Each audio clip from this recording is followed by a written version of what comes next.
Welcome back to Buffalo, New York. It is the ACO American Cornhole Organization Season 21 kickoff. This is the first major of the season, and many of you are watching Scoreholio because I don't know why. But the bottom line is, like, why is this center court match not on the stream? I'll tell you why. We had to turn it off and turn it back on again. That's how that works. But Amari Scott up over the reigning king, Sebastian Barger, 9-6. And the bottom line is we will run games through the afternoon and early evening as the world singles title is on the line. Earlier today, it was Isaac and Kaleb Hurt defeating Sebastian and Hunter McCullough 21-14, 21-16 in a double dip situation for the world doubles championship. But I will tell you this right now, Sebastian Barger on a mission, and his game is just as on fire as it was when we left season 20, where he was crowned King of Cornhole, and right now he continues to run the bags he wants to. No, nothing bothers him. He just ran that bag right up and over the top. Nice job from Amari Scott. An outstanding shot right there, but the two are now knotted at 9 as they continue here on center court. Again, Buffalo River Works is where we find ourselves here on the Buffalo River, just south of Lake Erie. If you've never been here, you gotta love it. I'm looking at,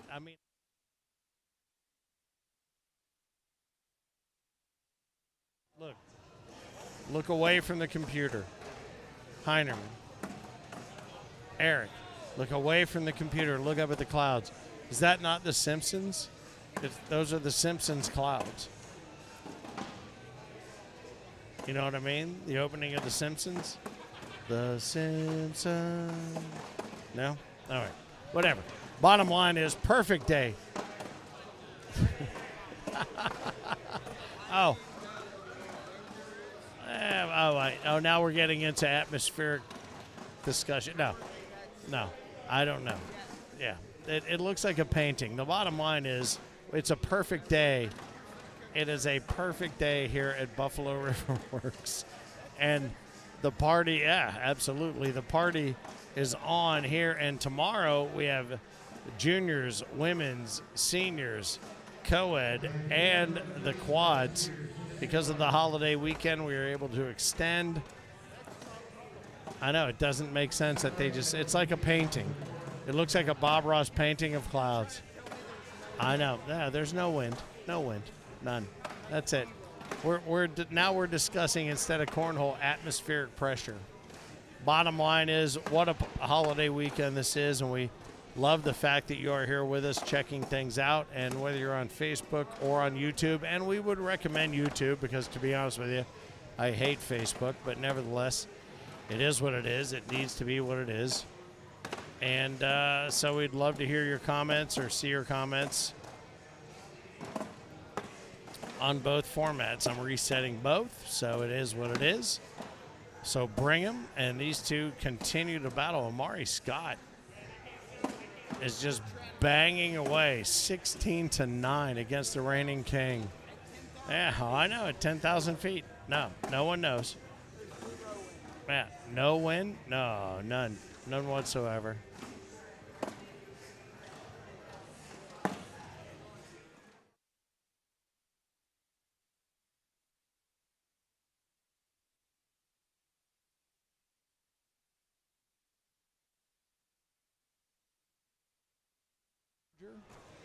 Amari's a guy that we featured this past season as one to watch, and he certainly is living up to that moniker. Sebastian has one out to the right-hand side. That one seems to be ungettable and would be ungettable. So ultimately,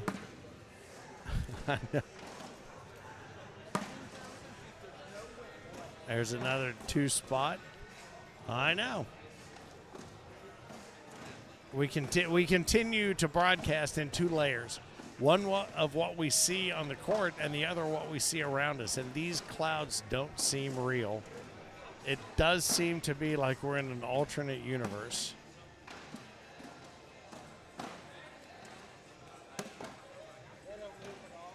None. No movement at all. None. None. Got a picture of him. We'll talk about it later. 18-9, Amari Scott holds the lead over Sebastian Barger. And the question becomes, and this was asked earlier, and actually not asked, but stated, Amari Scott next King of Cornhole. Yeah. Next King of Cornhole. Is that possible? There's no question whatsoever. The kid's got an amazing control of his bag.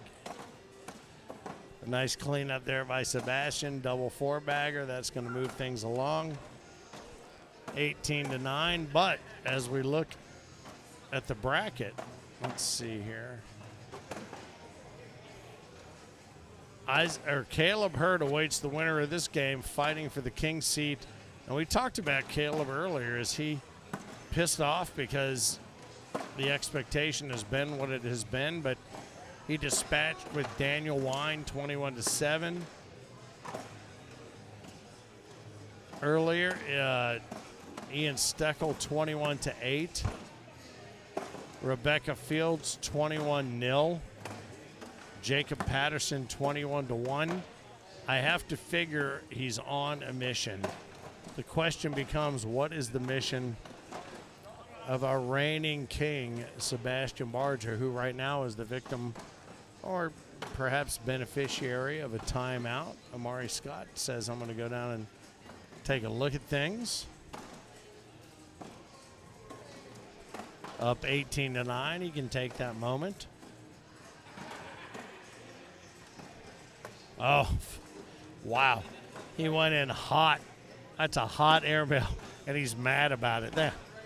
Yeah, straight. It was a zipline airmail. I don't know if he was mad about it or excited about it, but it was a beauty. Sebastian's going to come in and try to push through, and he does. So Amari, all he has to do is kind of run up the middle and take what's given to him, and he does. So Sebastian's going to be happy to just only give up 2, which he does, but that puts Amari on 20 right now, 20. And, you know, it's funny, too, because we talk about, oh, you can watch on Facebook or you can watch on YouTube. Watch on YouTube because, honest to God, the Facebook feed is irritating me to death, which doesn't take much, except for the death part of it, I guess. Looking at the PPR, how is that even fair, says Donnie. I know, right?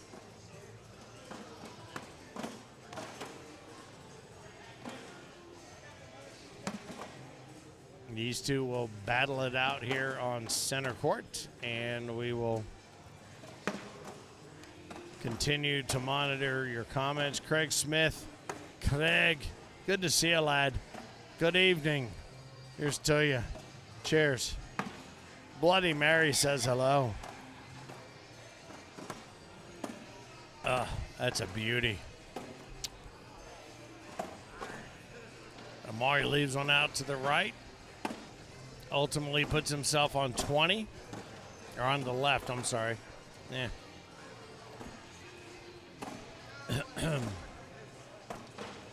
Wow, that's a lot of heat. So 20-11. Amari Scott over Sebastian Barger, who lays one kind of a bit of a duck right there in front. Amari says, all right, we'll run around that, and he does. Sebastian going to run through that and leave one. Oh, and that's going to probably do it for this game, as long as Amari stays where he wants to be, straight up the middle. All right, well, Sebastian, new life now with 2 to the left. He's going to go ahead and force the next round right here.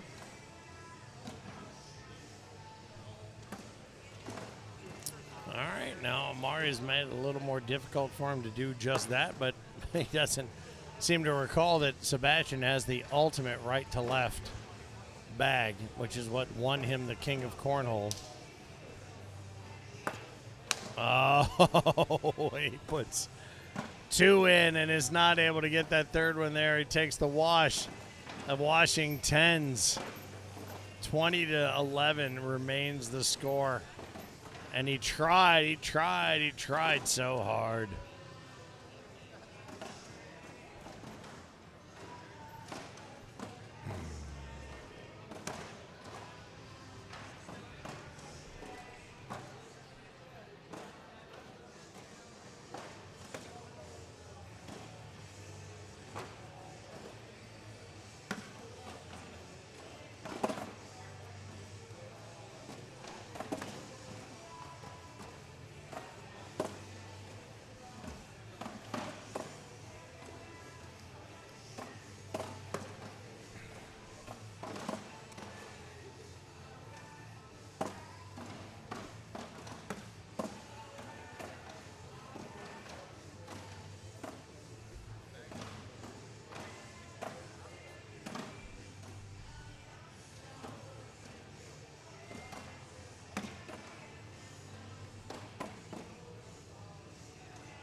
It's quite the laundry basket that they've built up over here on your left to right.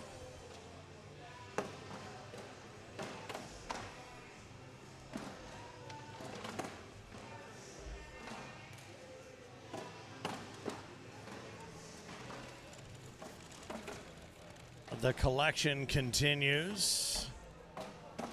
The score continues 20-13. Can Sebastian, our reigning king of cornhole, figure out a way to bust Amari Scott's bubble with only 1 point left to get to move on and to put Sebastian into the loser's bracket in what is a double elimination? There it is. That right to left bag is a masterpiece. Nicely done there on the inside arm with the left hand from Amari. There it is. Oh, it's just clockwork. Oh, and there it is. Cuts. Oh, and he leaves one layup short. Is this going to be the bag that does it? Only one spot needed. Way out on the edge. Amari Scott thinks, does he overthink it? He comes up and over and he drops it in. And that is it. How about that? Nicely done. Wow. Amari Scott takes down the king of cornhole. And I say takes him down. It only takes him down to the loser's bracket. So Amari Scott moves on 21-13. He will face Kaleb Hurt right here on center court. A newly focused Kaleb Hurt, a newly minted sweet ACO pro Amari Scott. This is going to be a fantastic game, honestly. If you haven't been watching cornhole and you're thinking, well, why is this even on a stream, or why is this even on TV, or who are these people I'm watching that have no humor whatsoever on another network? This is a game you're going to want to watch, because Amari Scott and Kaleb Hurt, this is going to be a technical display like you've not seen. And if you are a cornhole player or you play bags or whatever it is you call it, first off, it's called cornhole. Don't be ashamed. The only time you should be concerned is if, like me, your email address includes the word cornhole. Guess how many times it ends up in a spam filter? Almost every time.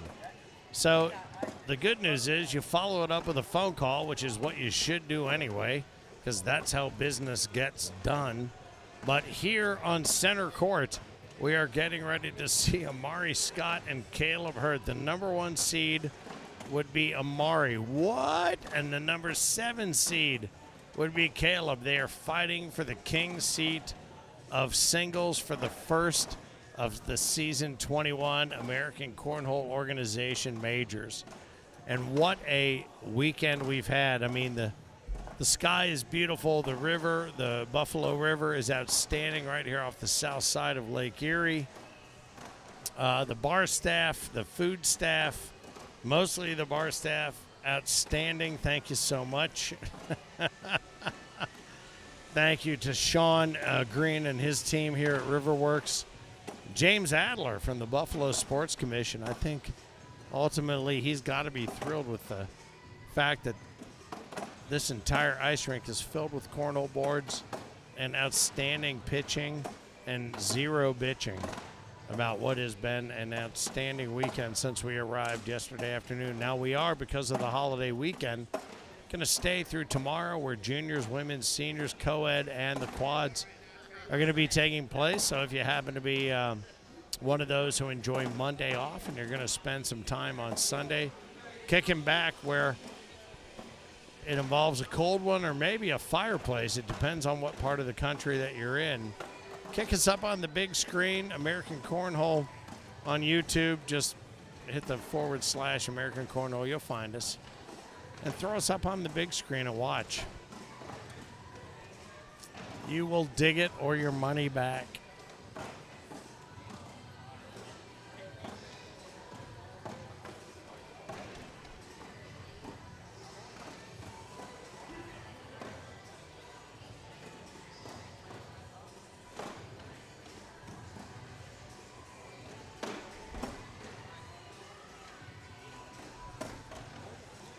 Craig Smith. Good evening, my men. My first to check in for the evening session of the broadcast. Amari is a dog, says Chris Wood. Hell yeah. The Wiz says, just wow. You're correct, man. And Sing Sing says, Finn rocks. I don't have any money to give you, Sing Sing, but thank you. I think I told you the check is in the mail for sending me that, but it's not. And if it is, it's not worth anything once it gets there. Mom. You're my man. Thrilled to have you guys along. There's nothing happening on center court right now, so we'll take a quick break and just let you listen to the thump of the bags around the court until it comes time to put something else here on center court. Finn, the loudmouth for the ACO. God bless all of you and the good vibes you're putting out into the universe for the head of the ACO family. Whether you know or you don't know, all I would ask is that you just take 10 seconds and say, you know what, all the best. Please, I ask all the best for Frank and his family and all those in the ACO family who need a little lift. Hugs, high fives, season 21, a season of celebration. We're going to make it a celebration. God love you.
I apologize for the quick break. I had an opportunity to reconnect with a member of the ACO family who went astray and worked his way back.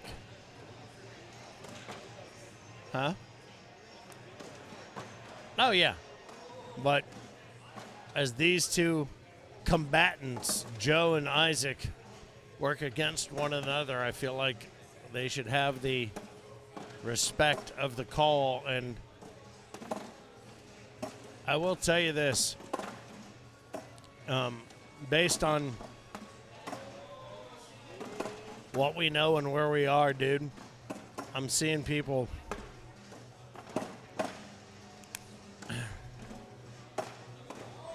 that are coming up to me and asking me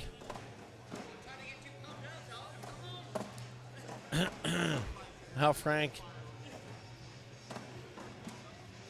and his family are doing.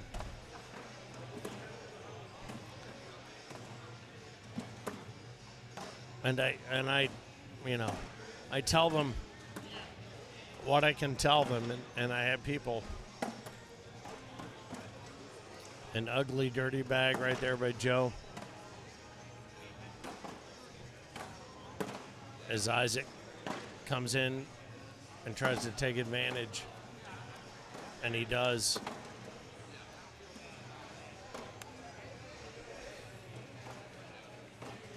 And I gotta find the place in the bracket that brings this game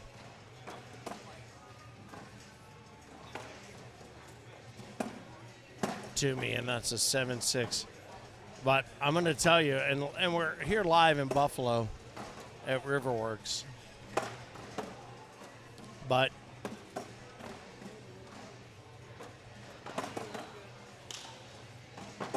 there are people and players and friends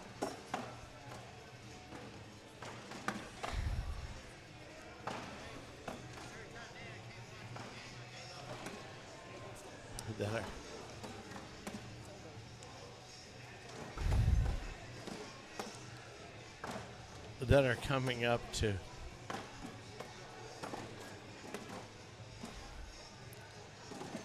tell me, and it's weird, they're coming to, it's nicely done there.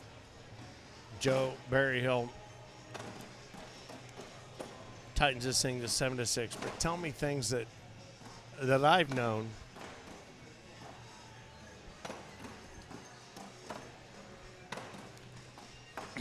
and I apologize.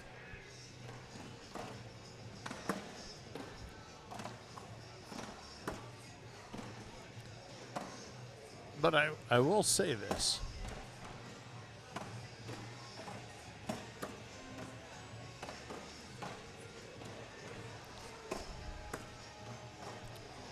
Nice shot by Isaac.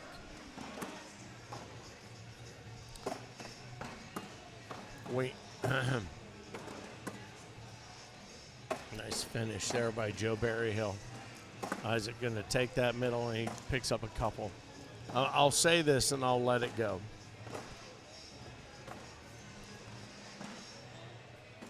Whether you're here in Buffalo or you're here on the stream,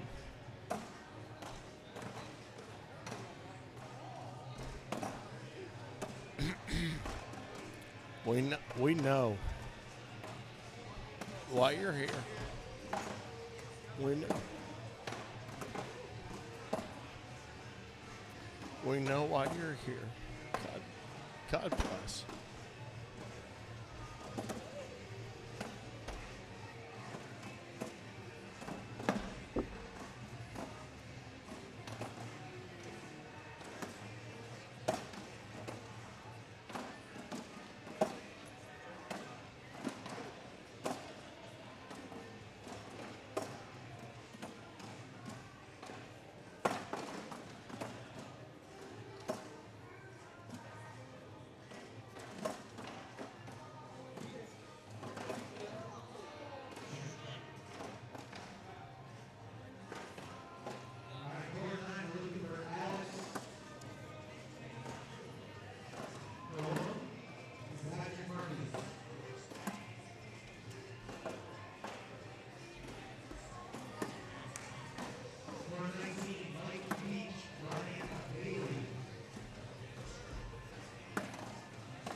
Amari Scott, Kaleb Hurt going to be facing off for the king seat here.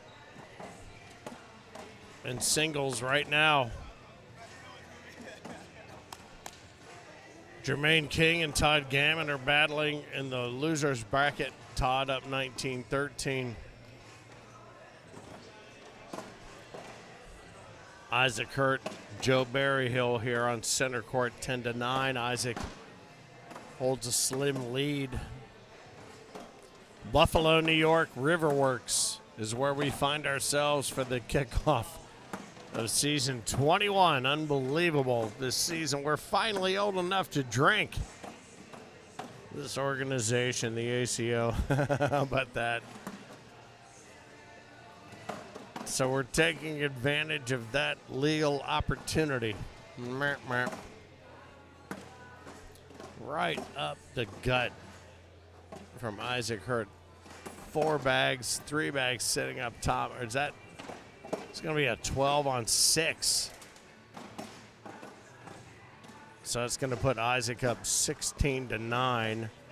Ian Stoeckl awaits the winner of this match, and Sebastian Barger awaits the winner of that match. Ultimately, who will be our singles champ? Going to be interesting to see, because right now the battle is on for the king's seat. And Amari Scott and Kaleb Hurt await that battle. We'll see if we can pull that over here to center court.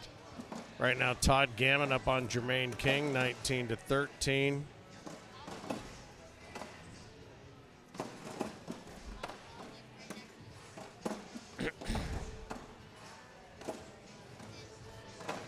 Thanks to those of you who are checking in on any of our social channels, whether they be Facebook or the YouTube channel. I would tell you the YouTube channel looks better because I have an innate disdain for Facebook, but nevertheless, it is what it is. If it's easier to access, there you have it.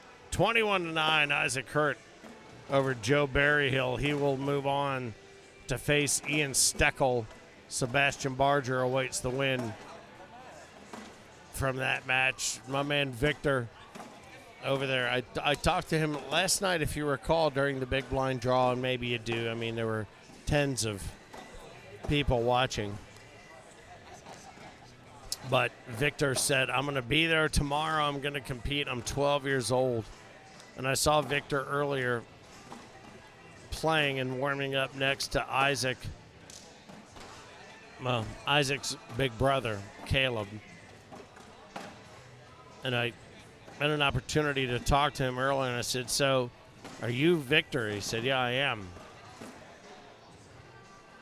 And I said, so talk to me about your cornhole experience. And his idols are both Kaleb and Isaac and Sebastian. I said, well, it's pretty damn good, man, to make your idols the cats that are the kings of the game. But Victor is 12 years old. He studies their movements. He studies their interactivity between players right now. And I love that, because it's not just about the throw. It's about the way you handle yourself. And he's watching. Right now he's standing. And Isaac doesn't even know this, but he's standing and he's watching Isaac throw. But he's watching his demeanor. And if your name is Victor, I have to be honest with you. And my entire thing and my entire life isn't the who, the what, the where, and the when. It's the why. So, Victor, I would tell you this, kid. If you worry about the why, your name becomes victory. And it's pretty goddamn simple. Just win. Cooksy, I appreciate you, bro. Galen. Same. Reed, Nick, appreciate all y'all. Craig throwing it up on the big screen on YouTube. It is. It's a better picture quality because YouTube is great and Facebook Lowe's, but whatever. Would do it because it's convenient for most. But I would tell you, we had a good night out on the town here in Buffalo last night. We had a great opportunity to make some friends and perhaps a couple of enemies. That's fine. The friends we made were on behalf of the ACO. The enemies I made were on behalf of me personally. And I would tell you this. The people here at Buffalo River Works, honest to God, Sean Green and his team, it's amazing what they're able to pull off. There are 9 different events going on here right now. And every event seems like it's the only event. And that is, I mean, if you've ever run a facility with the ability to make special events, if you can do that, you are killing it, and they are killing it. So congratulations to Sean. James from the Buffalo Sports Commission, we appreciate you, brother. As always, Nigel, there you are, my man. We've been waiting for you. I called you out last night from New Zealand. Middle girth. So, Nigel, I'm going to have to reach out to me directly because I am ready to go on walkabout. And maybe that's something silly from the movies. Maybe it doesn't exist. But New Zealand and Australia are on my bucket list. I have to figure out how to do it. I don't give a rat's patoot about how long it takes. If it's a month is fine. Nigel, hit me up. Direct message me. I want to figure it out. I want to come there. I'm not wasting any more time. Chris is watching on a 98-inch TV. Keep killing it. I feel like if we're on 98 inches, I feel like I should be on TV. I want to stretch my arms all the way out. Now, the bottom line is you're seeing it as best you can. And Chris, God bless. Right now, Ian Stoeckl and Isaac Hurt knotted at zeros. Isaac takes the first bag out of the right hand, right up the middle. He's not playing that blocker game. He doesn't have to, at least apparently in this frame. He just has to own the hole, keeps that bag out to the back side. Ian throwing with, I'm going to guess, prescription shades on because it's not that bright here in the room, and specifically not that bright behind the microphone. And the airmail there for emphasis, that's going to be a 2-spot for Isaac. But Nigel, I'm not kidding, man. Send me a direct message information. The best way, I don't know how we get there. And honestly, ultimately, it depends on how we get back. But New Zealand, Australia on my bucket list, brother.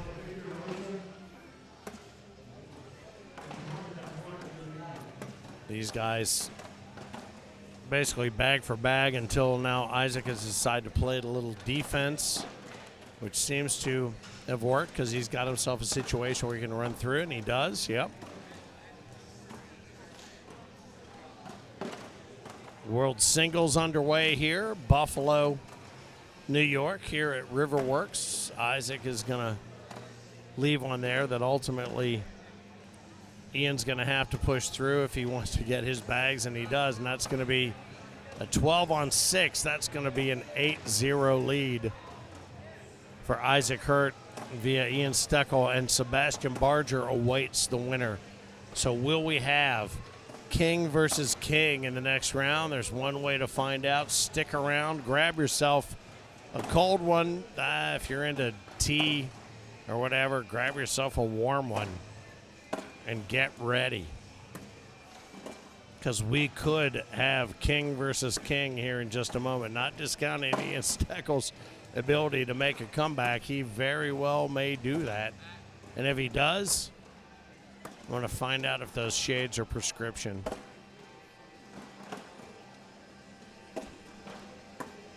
Riverworks is where we call home here for the Buffalo Major, a 3-day major that had a little bit of a different format than we're accustomed to. Everything cleans up there. Ian not going to chase, going to try to take the one that's given to him. But a 3-day major where last night we had the big blind draw. It was a fun night, and Trey Brown and Lynn Miller ended up taking it in a one-and-done situation with 21-20 over Rudy Fernandez and Adam Alessandro. Now, Adam and Rudy pushed them to the limit, ready to go to a game 2, but it was not to be. It was a one-and-done for Trey and Lynn, so congratulations. They took the first hardwood home for the weekend, and now, right now,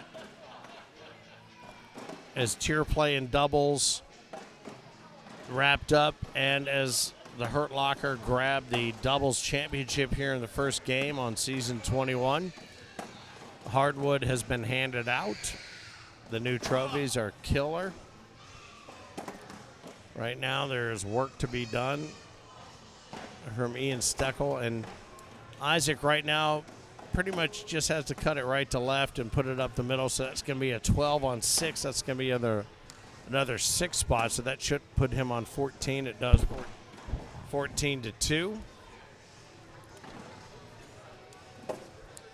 For those asking about my man Phillip Barnett, the Mississippi Ninja, he will rejoin me 1st of October. We're going to be at the Pro Series Skins, first one of the season in in Spooky Nook, Hamilton, Ohio. Between now and then, you will probably hear my stupid voice from, let's say, Atlantic City. We'll have streaming going for you everywhere we can, but if we don't, I'm going to tell you the reason why. Because we can't. There it is. There's your reason. As these two continue to slug it out, ultimately right now, Ian's going to, I was going to say, throw a bag that runs up the middle and takes Isaac's with. However, Washington's are the order of the day. Eric Heinerman very rarely shows himself on camera, but he did because he wants you to know this is not happening in a vacuum. Eric Heinerman is here, and he said, I'm going to be on camera, damn it. And here I am. So he did. And so there it is. Yeah.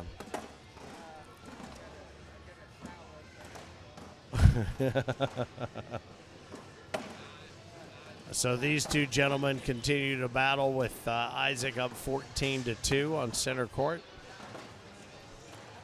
Justin, Spooky Nook is too much fun. You are correct. It's not too much fun, because if it was too much fun, we wouldn't recover. It's just enough fun. And so much fun. Right up to just enough fun. With that said, Justin, when we get to Spooky Nook, make sure you come up and say, let's have just enough fun. And we'll do it. Isaac adds a couple to his tally, 16-2. Brenda Cameron is checking things out. Again, Nigel checking things out from New Zealand. Appreciate you, brother. Nick Pettit from the UK. Buddy, God save the king. Yours, not ours.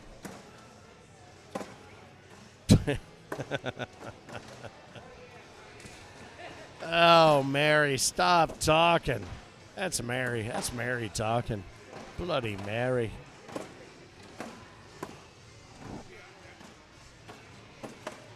Getting where? Oh, right. This game continues. Isaac Hurd up 16-2. Sebastian Barger waits in the wings. What's happening? Good to see you, brother. Yeah. No question. Not 100% sure. Yeah. It's all good. It's all good. No one cares. No one cares. We do what we can. I'm calling the match. I just don't want to distract them. So, yeah, good to see you, brother. Oh yeah, oh yeah, zing. I do love the fact, and I will say this: we've talked about it. It's the thing that makes it. Oh, how about that? And just a giant laundry push, right there. Yeah. Ian wants to go down and take a look, and while they're taking a look, I will say this: the blessing and the curse of what we do is accessibility. Rarely, probably, does anyone out of the crowd roll up during the Masters to talk to Jim Nance and go, hey, what's going on, Tater? But you know what? The bottom line is Jim Nance can eat a bag of them, because I'm not him. If you want to come up and say hello while we're doing our thing, that's great. If you want to come up and sit down and think you're going to do it with me, that's not going to happen, because I got to keep control of what's happening. But God bless you. God love you. I love the fact that people think, let's just go up and say hello. And I franking love it. I just do. There's a 9 on 8, so how about that? Ian picks up a point on Isaac. But God bless all of you. When you come out,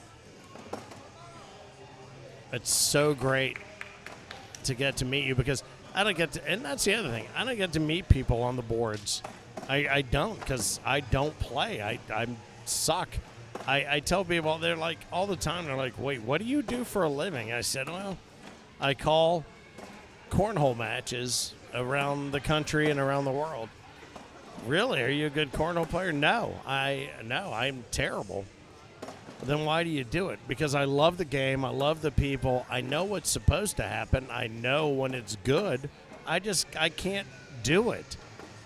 But I can call it. I guarantee you Jim Nance can't go out and shoot a 68 at the Masters in Augusta, but he knows. And I would tell you, my favorite people in the whole world circulate around this tour. And I'm not apologetic. I did radio for 30 years. The perfect way to wrap my career is to do something that I love with people that I love, and this is it. Wiz, I know the Mississippi Ninja, he'll be back with me, and I guess probably Spooky Nook in October. Yeah, that'll be our first one together.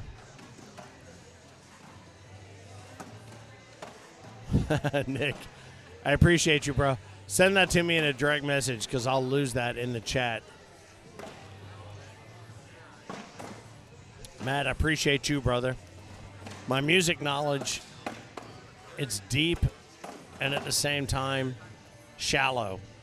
So if you have any, that's the other thing I would tell you, and Phil will tell you the same thing. As Isaac sits on a 20-3 lead, the winner facing off against a reigning king, Sebastian Barger. I would say this. Easterling, love you, brother. We were just talking about you the other day. I said, I always laughed about the fact that I feel like he's cultivating a 70s TV magician look with the dark beard and the eyebrows and the goat and the whole thing. But it occurred to me that I'm doing the same thing, because I've been coloring my beard. It keeps going. I'm trying to color it gray, but it keeps going back to its natural black, which is weird. But you are my guy, dude. I love watching you play. You're an inspiration to so many players and other people. Dude, I love it. And it goes back to the thing I was talking about. There's a wash right now as these guys continue to battle. Fix the camera. What does that mean? I don't even know what that means. But I do love the fact that, Terry, that you said bruh. B-R-U-H, bruh. Fix the camera. That's very Generation Z of you, bruh.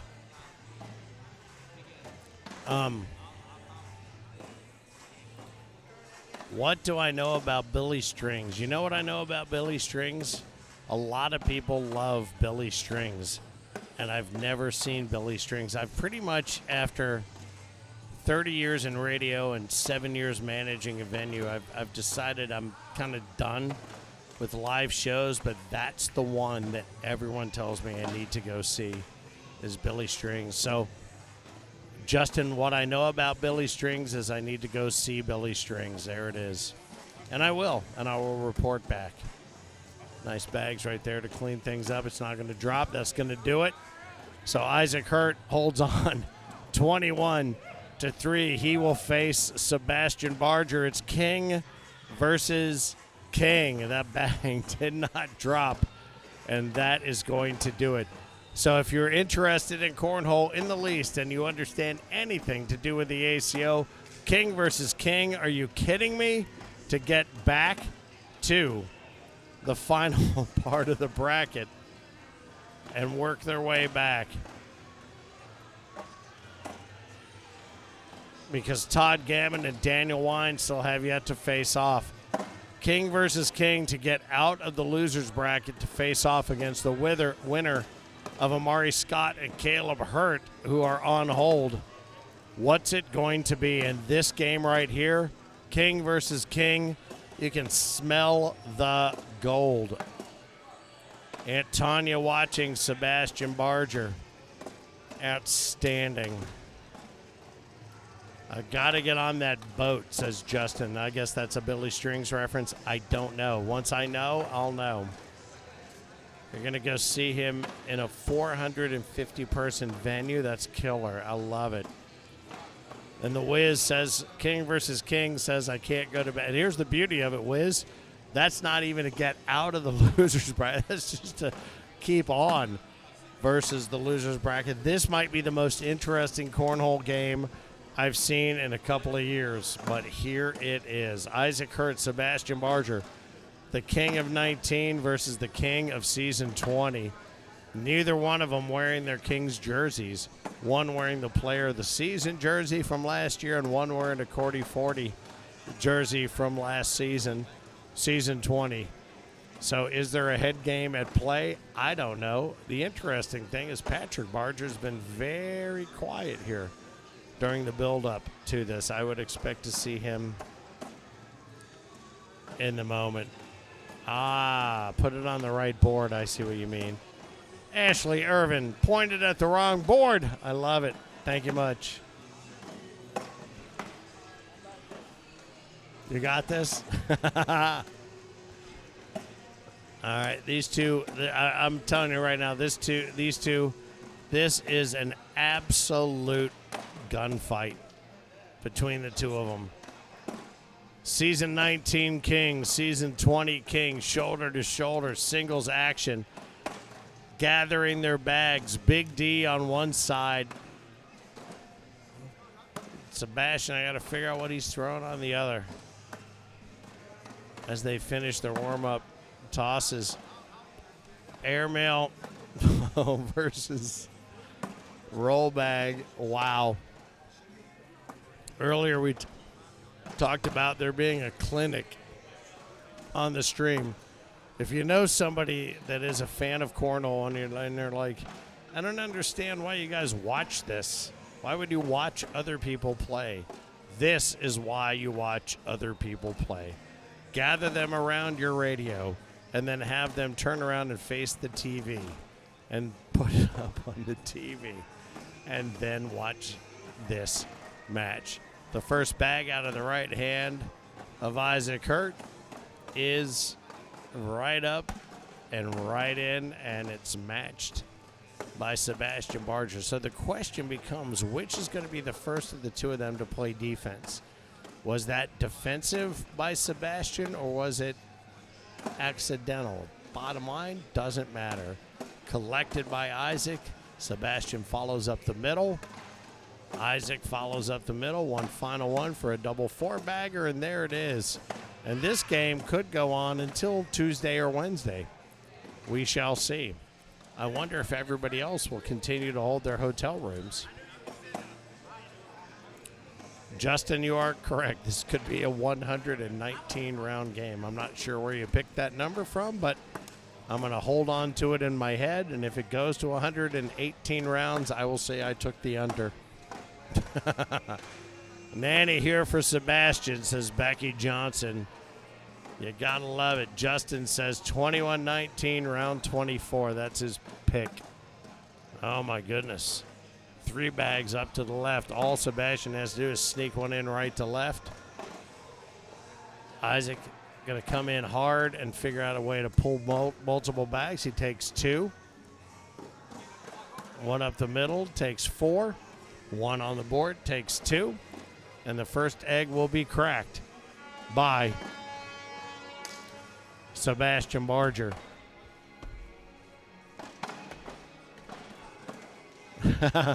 Hi. Are we good? All right. It's Finn the Loudmouth for the ACO with my broadcast partner, Mary.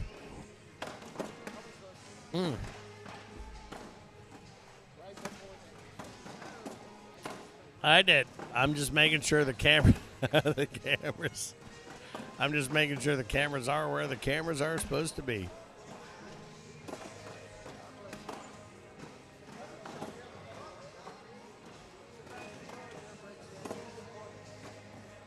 Yeah. And Patrick, I do tell you this. I love this about Patrick. And we talk about this not just beyond the cornhole world, how we look out for one another. He says you better take some heartburn medicine after so many Bloody Marys. The Prevacid is in place, my brother. Thank you. And these two just firing right now. All of these bags thrown, and it's only a 2-0 lead by Sebastian. And they're just going to sit around and wait for the other one to make a mistake or decide, I'm sick of this, I'm going to play some defense. And the two of them do a double 4-bagger on their way down. Isaac continues to adopt the backwards hat cornhole dude vibe. He stacks his bag, he grabs his first weapon in his right hand, and Sebastian has his first as the Buffalo River continues to populate itself with boats that want to make themselves known, and these two stack them up. Now a little bit of defense being played. Up and over. Oh, yeah. That bag was supposed to be a roll bag up and over the top, but he's not going to hate that slick side down. Laying as a blocker, and there's the backside airmail from Isaac. This is a king versus king matchup, and it's not the finals, if that tells you the quality of the competition. Oh, and there's an and half. Is that an and half, if you will? Leaving that bag off the back side. Sebastian tries to sneak one right to left. Oh, and there's an airmail to finish things off. So with Sebastian with one off the back, that's going to be a lead change, and that's going to put 5 in the pocket of Isaac Hurt. So 5-2, he takes the first bag. And I would tell you this, if you are watching and you're not someone who follows the ACO, I don't even believe it, because the people that know about this are the people that know about this. But I would tell you, if you are somebody that knows about this, share it with folks, because you know what? There's an accident waiting to happen, and that would be they love cornhole or that we make them laugh. And one of those things is true, maybe both. But my point being, you have an opportunity. Nice airmail. Freaking A. One after another. Here's a big push. Yeah, that's it. That's the push we saw from Sebastian earlier that was remarkable. And there it is. That's going to be a, what's that going to be, a 12-on-9. So that should be a 3-spot now. Sebastian should tie this up. But I guess my point being, get involved, develop the passion. If you like to play, great. If you love to play, this is the place for you. And you have an opportunity to go to so many different places that you don't normally go. I mean, just 2 weeks from now, we're going to be in Atlantic City, which is not far from here, 6 hours from here. But Lake Tahoe, Medford, Oregon, California, Texas, Michigan, Florida, Tennessee, Kentucky, Iowa. It's a great opportunity just to get out and go do. Oh, there's a dirty bag right there from the reigning king, and that's going to give a little extra pause right now to Isaac. What does he decide he wants to do? My guess is he wants to try to cut it right to left and take that bag.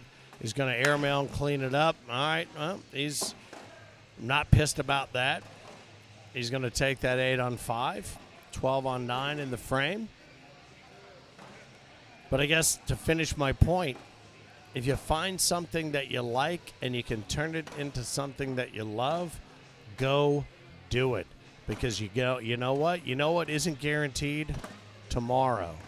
Tomorrow is not guaranteed. So do it today. Make it. Am I going to become a member of the ACO? I want to. There's 3 different levels. Free and then 2 more levels. Take the free level. Give it a shot. Do I want to go to a major? Why not? You got time? Go.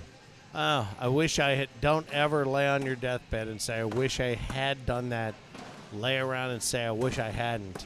And right there, how about that? That's a monster frame right there for Sebastian. But don't ever say, I wish I had done that.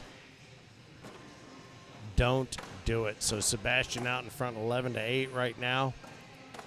Come out and play with us. I mean, that's a weird thing. Remember when you were a kid and you go up to your best friend's house and you're like, hey, can Jimmy come out and play? I feel like I'm that guy right now with the dirty bag up front from Sebastian.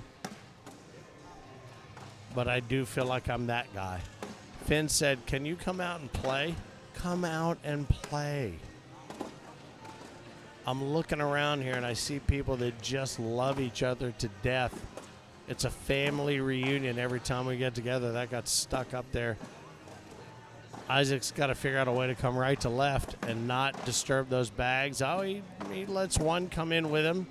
So that's going to be a 12 on 4? 7? 12 on 7? Yeah. So 13-11. Isaac takes the lead. He stacks his bags. He's getting ready to fire first. So anyway, I'm proselytized enough, I suppose. Terry says we need a bigger ACO presence out in Idaho. Pocatello, we're coming. More. Look, go to AmericanCornhole.com. Find yourself a region. Go to the Grid Logic. Find yourself a region. Become a director. And we will have a bigger presence in Idaho. We can't make you do it, but we can encourage you to do it. Great up and over bag. That's a hallmark of Sebastian Barger's play. 2 bags out to the right-hand side for Isaac. What's he going to do? Typically comes in hot, and that's what he tries to do, and he leaves 3 to the side. Now, here's the thing. Sebastian can come in and get both of these bags, and he takes 1. So that'll be a 10 on 6. That'll be a 4 spot. So he builds his lead to 15-13. Yeah, Barger's roll bag is sick, Nigel. You're exactly right. Sivan, hello from Newfoundland. You guys already started your season. We're so behind. Well, that's the thing, because I think in Newfoundland, isn't it like 2023, 2028? The bottom line is, Sivan, we don't take much of a break. We end up with ACO World Cornhole Day the last Saturday of July, and we begin again typically in the last weekend of August, that being Labor Day. You know why? Because people that play cornhole don't stop playing cornhole. So we take August to figure out stats and do things. Great bag there by Sebastian up and over. And then we get on with it, because you know what these players say? Get on with it. And so we do. Oh, and he tries the up and over. He tries that airmail. He misses it. Does Isaac, so 15-13 becomes 20-13. Sebastian Barger 1 point away from moving on to the next game, which is not back to the championship. It's back to face the winner of Todd Gammon and Daniel Wine, and Gammon is up 14-11 right now. No.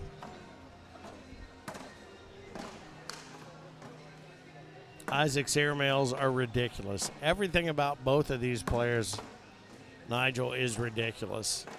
Blake says killing him with the roll. It's a fact. Another dirty bag. He comes in hot. But here's the funny thing about Sebastian. He throws a handful of dirty bags here and there on the front board. But you know what? Guess what doesn't happen? He doesn't lose. He takes the chance. He runs the risk. He doesn't lose.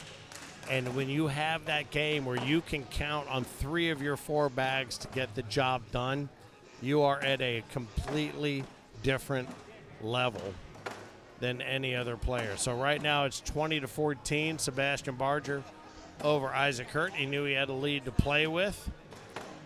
Sivan, the more you play, the better you'll be. Get out. You are correct. You are absolutely correct. And you know what I would tell you? This is the thing when we talk about Monster Cornhole and others. The thing I would tell you, the more you play against people that are better than you, the better you get, the faster. And the day that you finally beat them, because there's not one person in the ACO, I'm telling you right now. And if you're that person in the ACO that is contrary to what I'm about to say, let me know. And I guarantee you no one will respond. 20-16 Barger over Isaac Hurt. No one will let you win. No one. Whether they are your friend, your partner, your father, your mother, your girlfriend, your sister, no one is going to let you win. So the day that you beat someone better than you is the day that you can celebrate truth. I'm not kidding. Get in the game. Get on to monstercornhole.com. Start playing and start earning points, win prizes, and you don't have to do anything with regard to the ACO if you don't want to.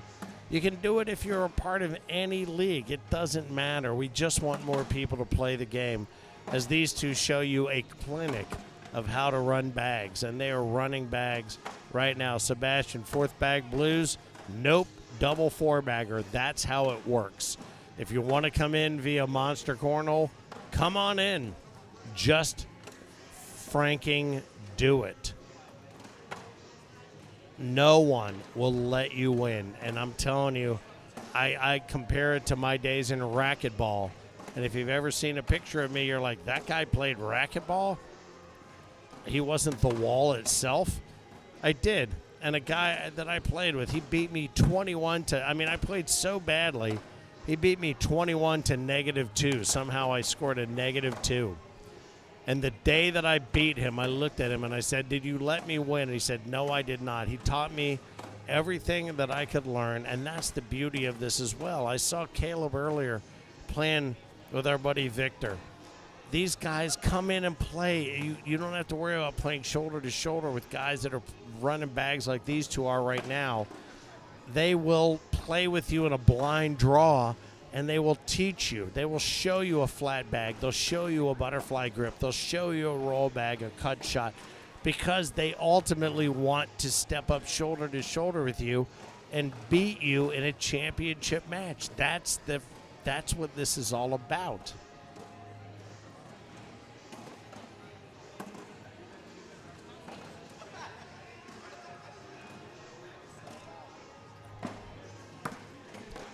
Interesting that people are asking about who's in the king seat. This is not a king seat match. You know who's in the king seat? No one knows, because Amari Scott and Kaleb Hurt are waiting to play the king seat match here on center court. This is the losers bracket. Right now, Todd Gammon is up over Daniel Wine 20-19 in the losers bracket. Isaac right now down 20-16. So this is not a king seat match. One of the kings will be eliminated from the first major of season 21. All right, that's going to be a couple.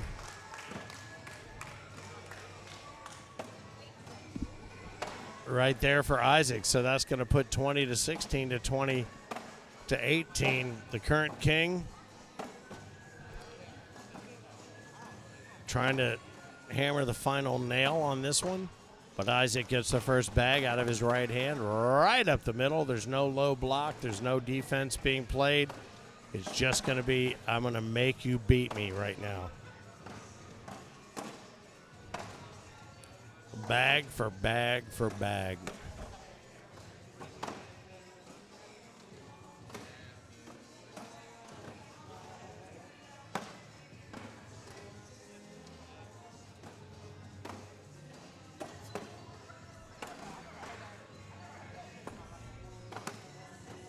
Oh, and he's able to sneak one in, Sebastian, and that's going to finish that off. 21 to 18. Isaac Hurt is out. One king takes down the other king. Todd Gammon and Daniel Wine are fighting 2019 right now. Sebastian Barger, the current king of cornhole, grabs his bags, and that is going to do it for singles as Isaac Hurt takes himself off of center court. We await the winner of the next game. And Daniel Wine comes back and takes Todd Gammon 21 to 20. So it's going to be Sebastian Barger, Daniel Wine to get down to it. And Amari Scott and Kaleb Hurt. So we'll figure out which of these games we'll have here on center court. But the bottom line is, no matter where you're watching from or listening from, whatever it is, we've got something big happening for you here in just a few moments. Aubrey Hornsby, let's go Seabass. Russell Tabers, they made the final 8. All right, so we're going to have Amari and Sebastian. Is that right? All right, very good. That sounds like a beauty right there. Oh, no, it's Amari Scott and Kaleb is the match. Daniel Wine and Sebastian Barger is the next match out of the loser's bracket. So the king may not be a long-live the king, but it could be a longer-live the king. You never know. So Sebastian Barger will continue on here on center court. He and Daniel Wine will compete. And we shall see before all is said and done tonight here at Riverworks in Buffalo, New York. We will have a singles champion crowned on center court for the first major of season 21 for the American Cornhole organization. Wiz, good night, my brother. Sweet dreams. I know it's, good golly, 11, almost midnight there, yeah? So God bless. Check out the recap tomorrow. If you want, I'll send you a text to let you know who won it all, but God bless. Play the King's Seat game, obviously. God, why didn't we think of that?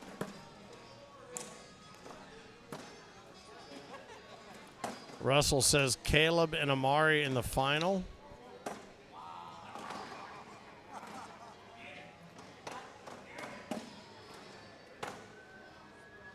Nick Pettit says, good night, boys. The UK checking out. I don't blame you. It's late over there.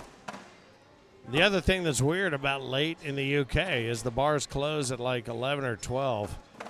The bars over here close at 2, y'all. See if you can. Although that might be a terrible idea there. God bless the folks at the Par Inn. They know what they're up against, so there is that. Craig, good night, John. Look at y'all having a conversation within the text. I love it. You can read. Does the bracket need to be reset now? Top 4 from each bracket? I don't think that's how it ran this time.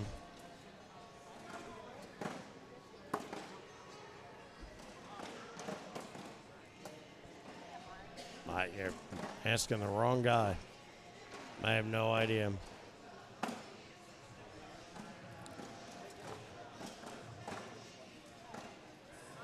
"10 a.m. in New Zealand." Nigel, good morning, mate. That's right. It's 4 days ahead, isn't it, in New Zealand right now? 4 days? Actually, probably 20 years ahead.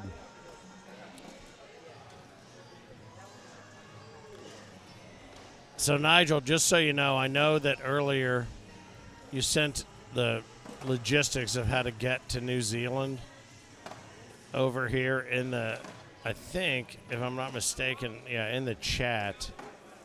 Do me a favor, direct message all that to me, because what I don't want to see is a ton of people just randomly showing up at your doorstep. Direct message that to me. Because New Zealand, King's Cross, the bungee jump, all that whole thing, totally on my bucket list. I'm definitely doing it. And it's one of those things, it's like, oh, my God, you're going to go do that bungee jump? And I'm like, yeah, I'm going to do it. And they're like, well, what if it snaps? I'm like, sweet. Even better. Yeah. Oh, I'm going to go do it. I'm scared to death of heights. But that kind of thing, push me, and it is what it is. And if it snaps, then so be it. I know that sounds defeatist and weird, but that's kind of how I'm like, man, okay. And if I come back up, if I boing back up and smash my head against a bridge, then so be it. Then there's that. If I keep bouncing, that's when I'll pee my pants. Once I keep bouncing and like, oh my God, I just did that? What? That's where I'll run into the issue. But that said, I definitely want to do it. I want to go skydiving as well. I want to do all of that stuff. And everybody's like, aren't you afraid to die? I'm not. I've had an awesome run. I've gotten to do so many great things. And I've had a great run. So let's go do the things that I was afraid to do. One of which would be play a game on center court on the ACO stream, which I will not do. The closest I ever got to that, I think, was with Scott Mitchell in the one lifer tournament where I scored my first point ever against somebody. And then I found out he let me do it, and then I was pissed. So, Joe, we're waiting on a game. Right now we're waiting to find out who's going to be rolling. So that's why you're being entertained by my ramblings and bamblings. Ashley, I miss bags. I can't wait to throw in a tournament again. It'll be any minute now. Hang in there.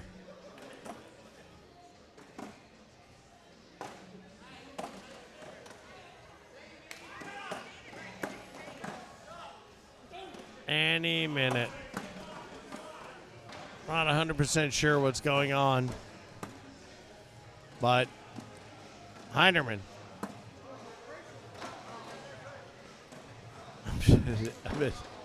I'm just checking on you. I thought you were asleep.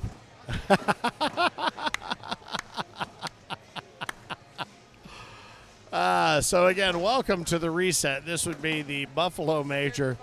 Yeah, were you scared me. The reset is the first major of season 21 for the American Cornhole organization, Buffalo Riverworks.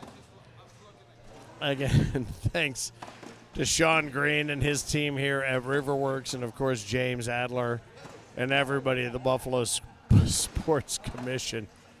What a weekend, and they got a big boat parade coming this coming weekend for the Buffalo Bills, and that's going to be a gigantic after party here at Riverworks in the shadow of the Ferris wheel and the giant Labatt's blue painted cans. As we await the next match here on center court, I'm going to take a quick break. The pause that refreshes, that has nothing to do with Coca-Cola and more to do with the size of my prostate. And so we'll do that here, and we'll be back in just a moment on the ACO Digital Network.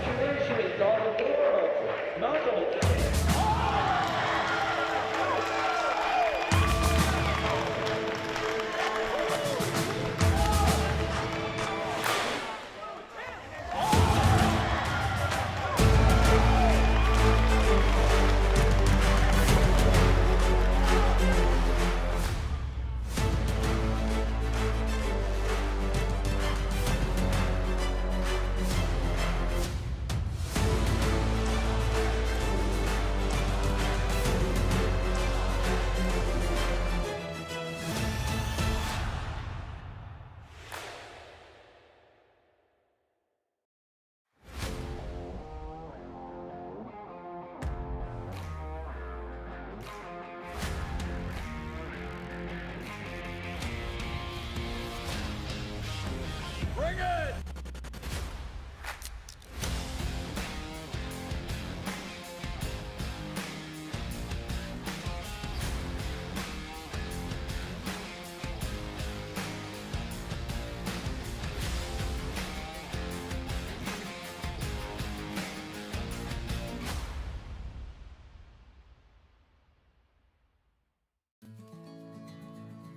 Cornhole is more than a game. It's more than a way of life. It's people. It's stories. It's the kind of bond that's built in backyards and tested in tournaments, and sealed with a handshake and a cold beer. At the ACO, family isn't a slogan. It's who we are. And the moment you show up, you're one of us. The first major we ever came to, and we brought our little ones with us, I had a double stroller. And I love that my kids have grown up in the ACO now. Everybody knows who they are. So it doesn't matter if you're a mom or an aunt, it doesn't matter. You can bring your children here and there's never anything to worry about. My kids now have friends all over the country and they get so excited to be able to see everybody whenever we travel. So watching them grow up and then being in this atmosphere of watching everybody be a family as a whole is one of my favorite parts.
Bring it!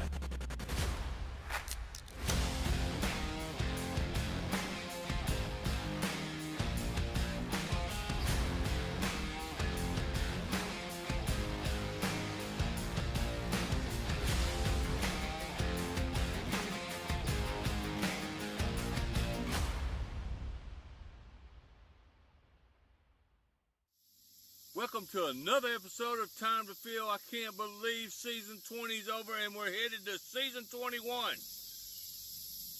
We're headed to Buffalo, New York for our first major. Grab you one of those great American beers, sit back and watch. Here's my picks for the Buffalo Major. In women, I'm going to go with Kennedy Meineke to take this down, but watch out for a red hot Kendall Cox in this field. In juniors, I'm going to go with Isaac Hurt to take this field down. But watch out for another red hot Amari Scott, who had a great run at the end of the year last year. In seniors, I'm going with Robert Harper. But watch out for Junior Williams here in this field. In co-ed, I got to go with the team of Sebastian Barger teaming up with Kennedy Meineke. What a super co-ed team that's going to be to take this field down. And in doubles, the Hurts are making a comeback this year. Watch out. I'm taking the Hurts for take down the doubles in Buffalo. And in singles, I'm going with the King of Cornhole, who's on a winning streak like no other. Sebastian Barger take this field down. But watch out for both Hurts here in Buffalo, New York. And that's going to be my picks this week. If you think I should pick you, prove me wrong.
He's in Zoom. God bless you.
Welcome back to Buffalo here at Riverworks. And I'll tell you something, center court just got a little bit hotter right now with Amari Scott and Kaleb Hurt fighting for this champion king seat spot.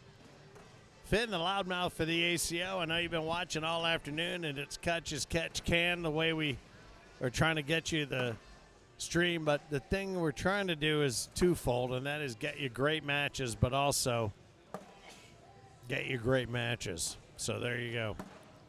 Glad to have you along for the ride if you're watching on Facebook or if you're watching on the Better Push, which would be the YouTube channel, American Cornhole, part of the digital network. David Riley was the last commenter, and all it says is he is so weird. I'm not 100% sure exactly what you mean by that, but I do know that the brackets have been combined and we are down to it. We will get you all of the action until we have a world singles champion crowned. Before all is said and done, Isaac and Kaleb Hurt were able to come back and double dip Sebastian Barger and Hunter McCullough 21-14 and 21-16 earlier after they were bounced to the losers bracket 21-17.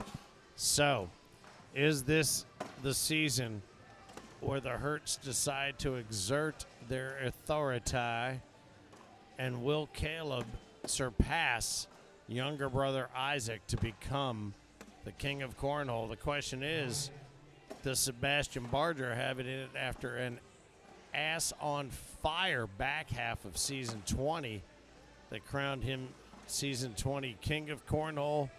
Will he be the one to say, nah, baby, nah, I'm going to repeat for the first time in who knows how long? David, oh, I see what you're, oh, thank you.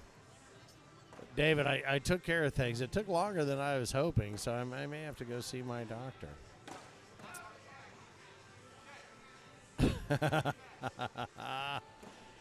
So these guys are up and running and ready to rock and roll. I'm looking back here to see if I can get a final bracket.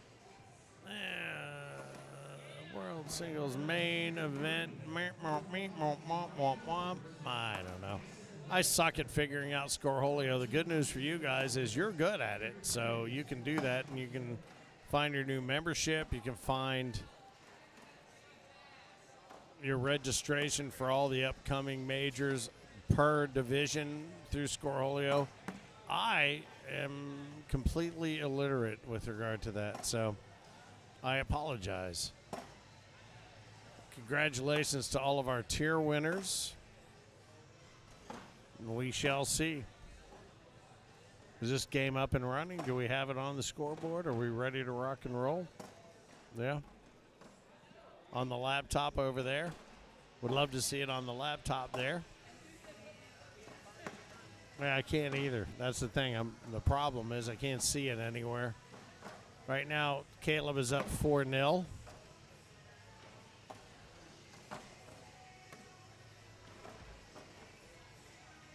Sebastian had a rough game against Amari. You're right. Look at his numbers. Don't count him out. No one's ever going to count him out, Patrick. For reals. Who would count out the current king? No one. But I will tell you this. These two look like they are up to serious business before all is said and done. And that is going to be a 12-on-10. Kaleb Hurt put a couple up on the board.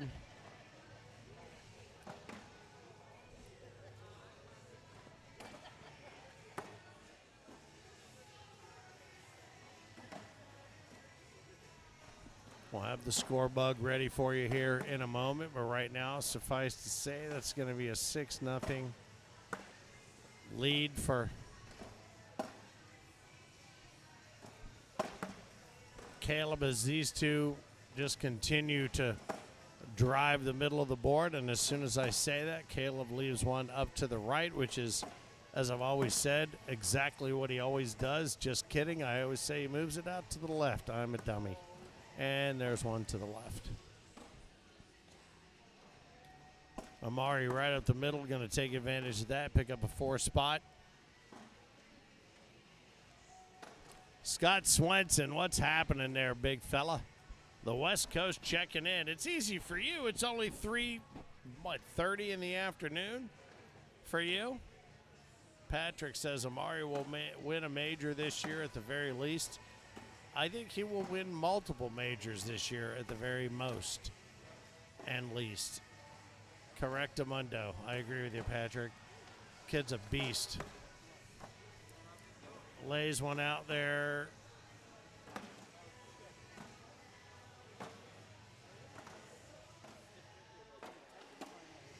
For Kaleb to deal with. Kaleb throws one down there for the sponsor to see. And then is going to run hot through it. And there it is.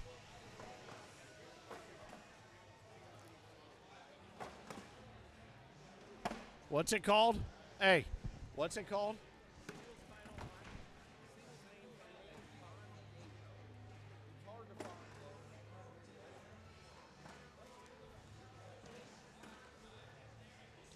All right, these guys gather their weaponry.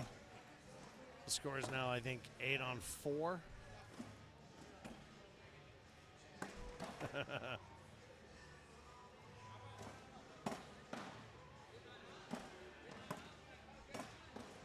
The singles main split bracket final 8. Scotty Harper up over Devin Thompson 6-4. Kaleb up 8-4 right here on center court with Amari Scott. Sebastian Barger up 3-2 over Matt Gammon, and right now Daniel Wine holding court over Anthony Frederick 9-6. So the brackets are in full swing. In just a couple of hours we will have a Season 21 ACO Champ Singles.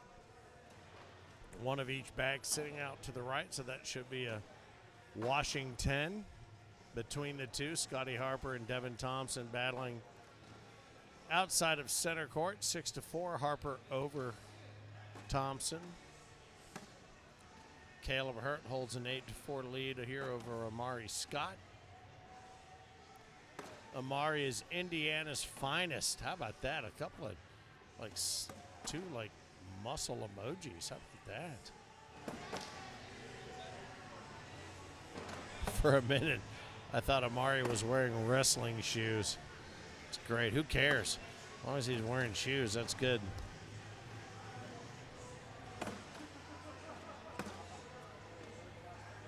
"19 rounds, 21-17, says Justin. We shall see. Amari has an opportunity to come here and figure if he runs it right to left, he takes all of his, there it is, and he leaves one of Kaleb's up high. That's going to do the trick. So 8-6 now is the standing score. Scotty Harper up 8-6 to Devin Thompson. Sebastian Barger up 7-2 over Matt Gammon. Daniel Wine 9-8 over Anthony Frederick as they battle their way through the losers bracket, which is combined from these two brackets.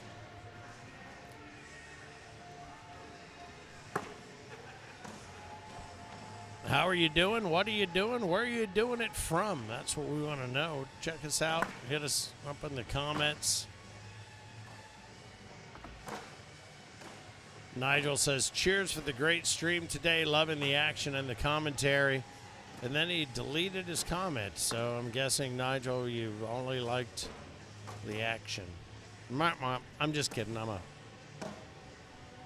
narcissist and I need the constant reaffirmation. There's a bag sitting up top there for Kaleb, so that's going to cost him a few. So 11-8, Amari takes first bag back. Tracy, new to the ACO this year, pretty excited to get rolling in Toledo. And then I'll tell you something, Toledo is going to be a hell of a weekend. We got 3 big events going on that same weekend, Tracy. And I want to say, yeah, that's the way, yeah. The 12th and 13th. We're in Toledo, we're in Lake Tahoe, and we are in Atlantic City. So I'm going to tell you something right now. Tracy, get out there and get your practice in. Get it done. You can make some massive waves. You know, they talk about the concentric circles of a drop in a bucket. Get out there and make it happen. Joliet, Illinois, not much of an ACO presence here at all. You know what? Hey, it's a big country. Tracy, get out there. Go to AmericanCornhole.com, find yourself a region, and own it. It's totally up to you. Make it happen. Go out there and find all the cornhole players in your area. Not only can you build yourself an area, you can build yourself a club, and you can make yourself some money and also earn points toward worlds. You don't have to wait on somebody else to do it. Just go make it happen yourself. Come on now. Scotty Swenson, my man. Hello to everybody. Zach, Finn, you got to tune in. Zach, this is the second comment you've made about me not paying attention. And I'm not sure what you're talking about because I wasn't paying attention.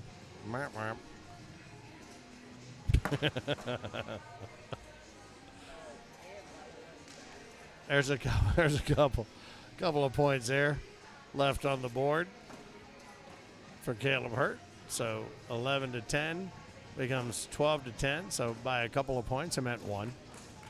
How about Devin Thompson up 12-0 or 12-10 on Scotty Harper? Sebastian Barger 16-6 over top of Matt Gavin. Daniel Wine 14-8 over Anthony Frederick on other boards around the facility. There's a Harley event going on here in the rest of Buffalo River Works. That's the beauty of this place. There's you can do 10 different events and nobody even knows. But I will tell you this, Sunday, what you will hear in the background is not just music we'll get shut down for by different rights holders over the course of the next few months, but you'll hear a live band tomorrow afternoon playing because we have a full day of cornhole and they have a full day of Labor Day partying, which is going to happen. So a double four-bagger gets the job done here, leaves the score 12 to 10. But if you're going to be a part of what's happening tomorrow, it's a day-long cornhole extravaganza. How about Amari Scott, man? I love seeing that pro jersey on that kid. Just a beauty. And he's standing shoulder to shoulder with Kaleb Hurt. That is an accomplishment unto itself. But Amari Scott was one of those young players that was labeled as a one to watch. And I believe, if I'm not mistaken, Kim Jackson did a feature on him, and he has lived up to every bit of the hype.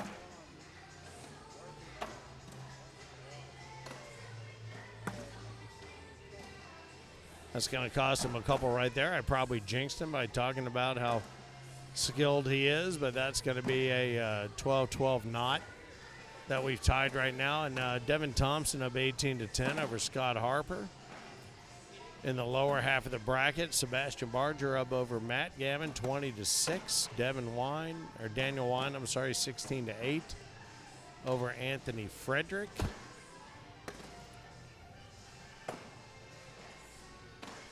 I'll run down a list of cities we're going to be in on season 21, and I defy you to find one you can't get to. We'll share that here in a moment as these guys continue to battle. A couple of Big D bags sitting up top waiting to be collected. But will Amari, nicely done. Amari puts his blocker out of play because he put it under the wooden sunroof, if you will. Thank you, Boogie. He's going to go ahead and take that one and leave it as a 10-10 wash.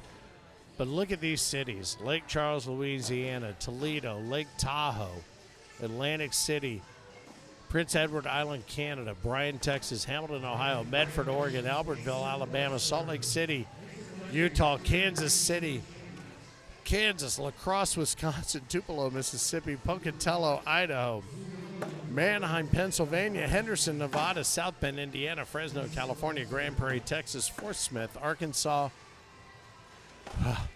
And that just gets us through 2025. We'll go through 2026 here momentarily.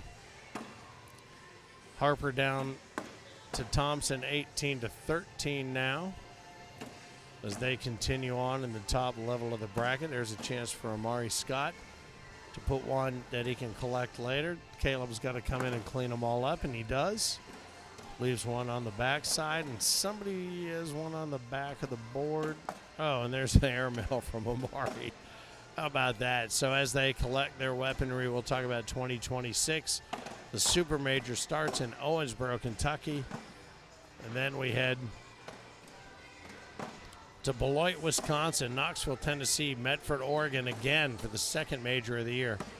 Dalton, Georgia, Clarksville, Tennessee, Tulsa, Oklahoma, Erie, Pennsylvania, Peoria, Illinois, Shreveport, Louisiana, Upland, California, Dallas, Texas, Mobile, Alabama, Salt Lake City, Toledo, and Auburndale, Florida. Are you kidding me?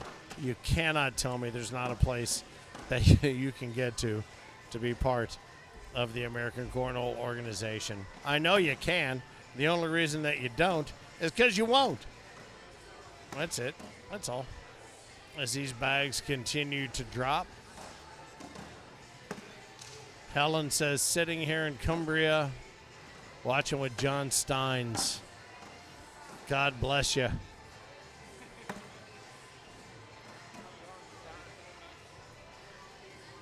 Steins, who runs the Corn on the Pod podcast, as Kaleb holds a 14-12 lead, and Scott Harper falls to Devin Thompson, gets bounced to the loser's bracket of this final reshuffle, 21-13. He will face off against the winner of Daniel Wine and Anthony Frederick. Wine up 18-16 right now. Sebastian Barger dispatched with Matt Gammon 21-6 in the bottom half of this bracket.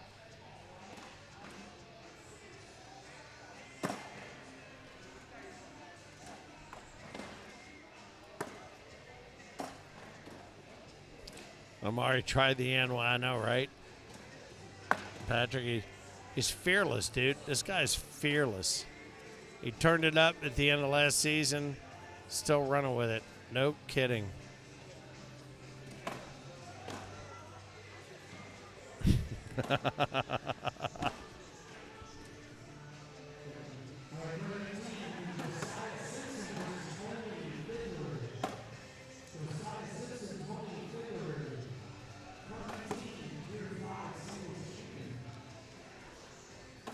Kaleb Hurd up 19-12 over Amari Scott. Now the day will not be over for the loser of this match. They can have an opportunity to battle their way back, and I'll tell you something.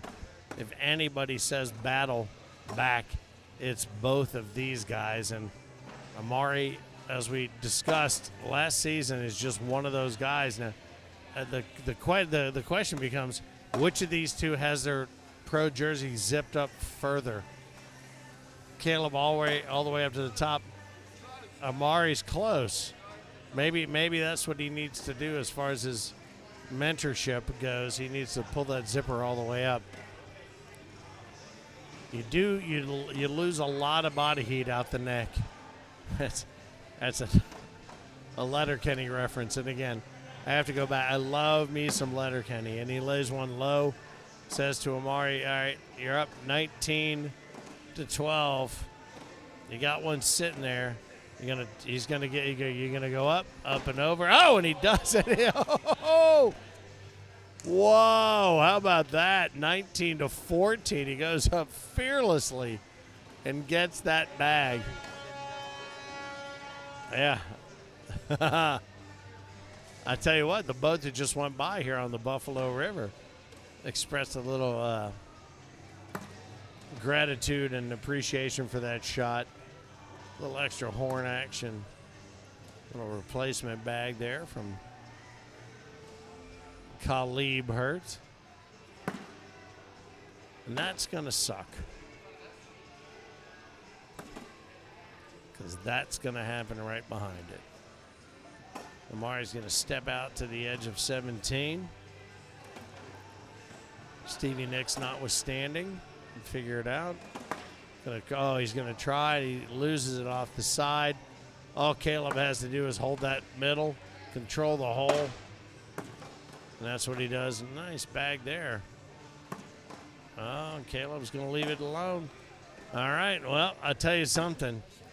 Right now, Kaleb Hurt and Amari Scott, a grand battle right here on center court, but that is going to do it. Kaleb Hurt is going to advance to face off against Devin Thompson on center court. Now, Amari Scott will face off against our reigning king, Sebastian Barger, who is still in the hunt.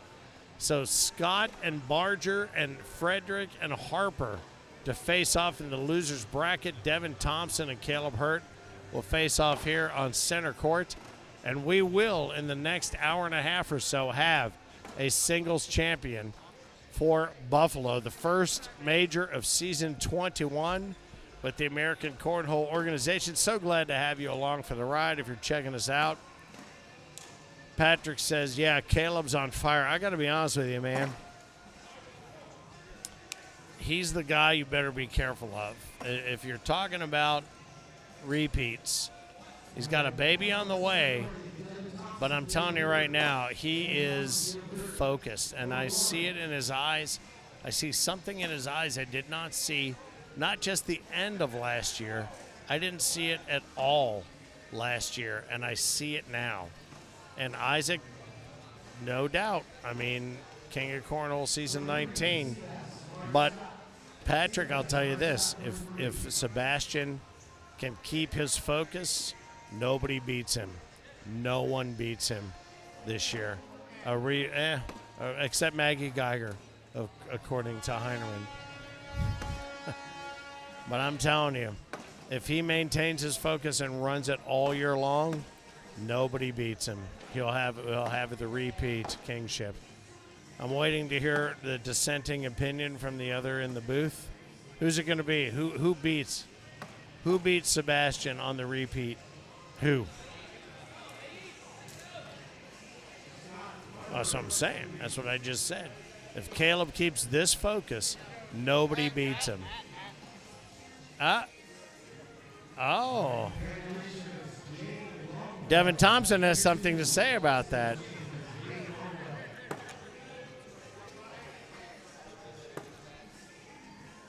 All right. We shall see. We shall see. Will it be Braden Easterling? Correct. Could it be Devin Thompson who called me out? Third place 2 years in a row. Third place 2 years in a row. Third place.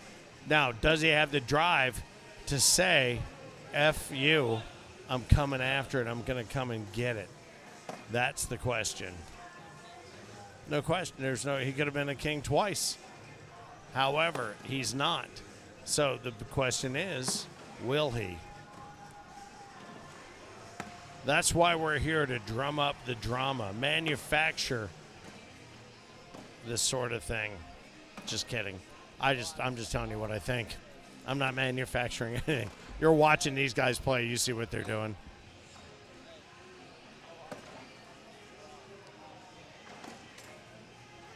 What?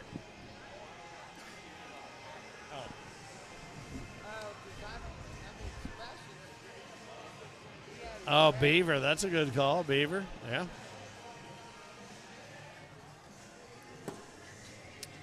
Russell Tabers might get to see tonight when Sebastian comes back. We shall see.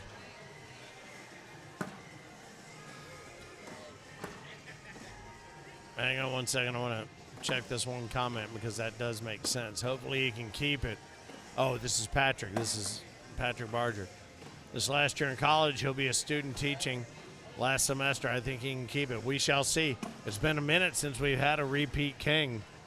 Will it be him? Honest to God, if he keeps throwing away he was throwing at the end of the season last year and now, I don't see why not. I really don't. I won it all, said the Freddie Mercury of Cornhole. I don't know who you're talking about, but maybe Braden. I don't know. So right now, Sebastian holds a 2-0 lead over Amari Scott. Anthony Frederick and Scott Harper still getting ready to get underway. And right now, Devin Thompson and Kaleb Hurt, shoulder-to-shoulder battle on center court, and Kaleb puts one over and off of the backside, and that will be a 4 spot for Kaleb, even though he's got one off the back.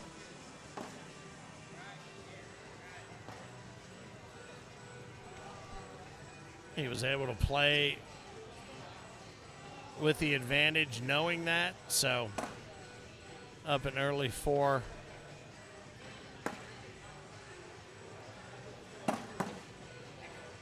Country Girl says the commentary is gross.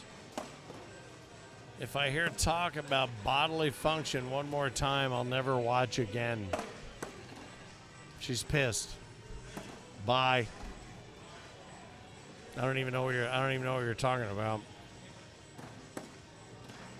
And you will keep watching, because everybody that says that keeps watching, because they want to reach out and tell you how they're not going to watch anymore. I honest to God, Country Girl, I don't know what you're talking about. Anyway. All right, Kaleb Hurt holds a 4-0 lead over Devin Thompson. Maintains that lead.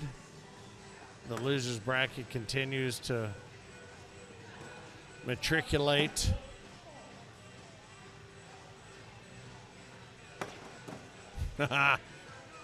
Freedom Cornhole. Yeah, Easterling, the Freddie Mercury of Cornhole. I've always said he reminded me of a 70s TV magician, but then I realized I was cultivating the same look. That bag comes flying off the backside. Kaleb says, all right, well, I'll take mine. It's a great pickup right there by Devin Thompson. So it doesn't cost him anything. It's a nice display of skill.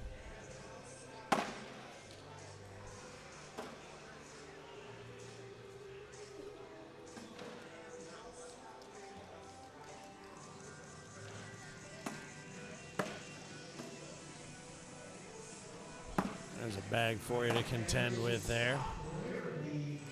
A little defense played early on. See what your airmail's made of. Outstanding. Great shot by Devin Thompson. Pushing to clean up. Look at the two of them. Angling bags. No, you're not.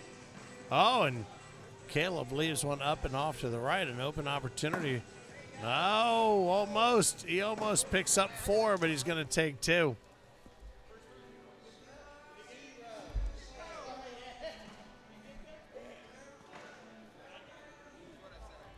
All right.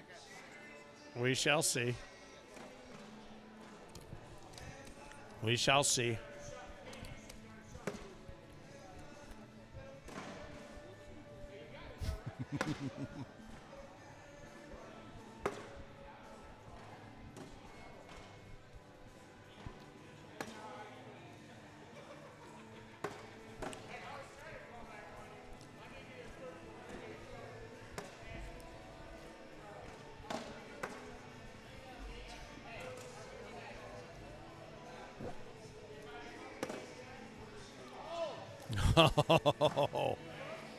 Devin's like, come on, man.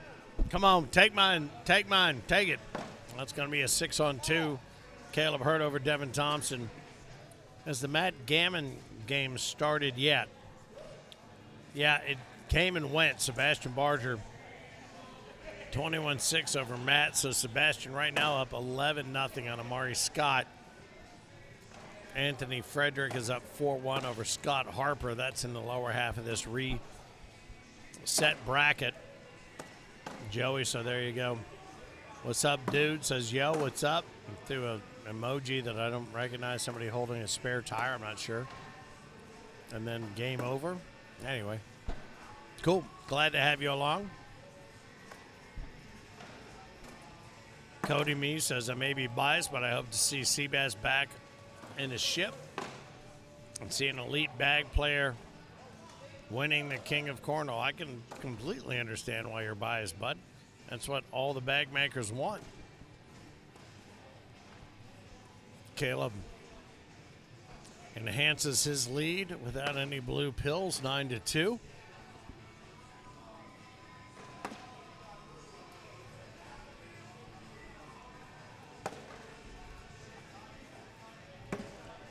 Scott Mitchell, my man, I appreciate you checking in, brother.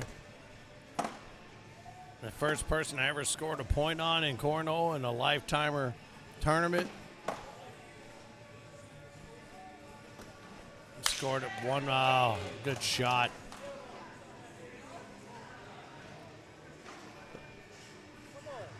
Pulls that shot off to hold the wash, 9-2.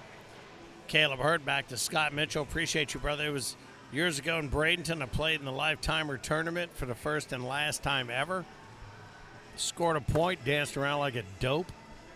Scored a second point, then came to find out that he let me score the second point. I was heartbroken. But the first point I still hold as a badge of honor. Kaleb just run up the middle and clean all that up. Yeah, makes sense. And again, you know, we talk about the different styles. Kaleb takes that long step. Devin just stands there firm and launches from the hip at a double four-bagger. A social, if you will.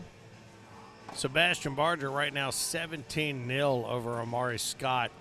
If you don't think that guy is gunning to come back and exact some revenge, you know, we talked about the Hurts and doubles being the I Told You So tour. It's the Sebastian Barger revenge is up and running.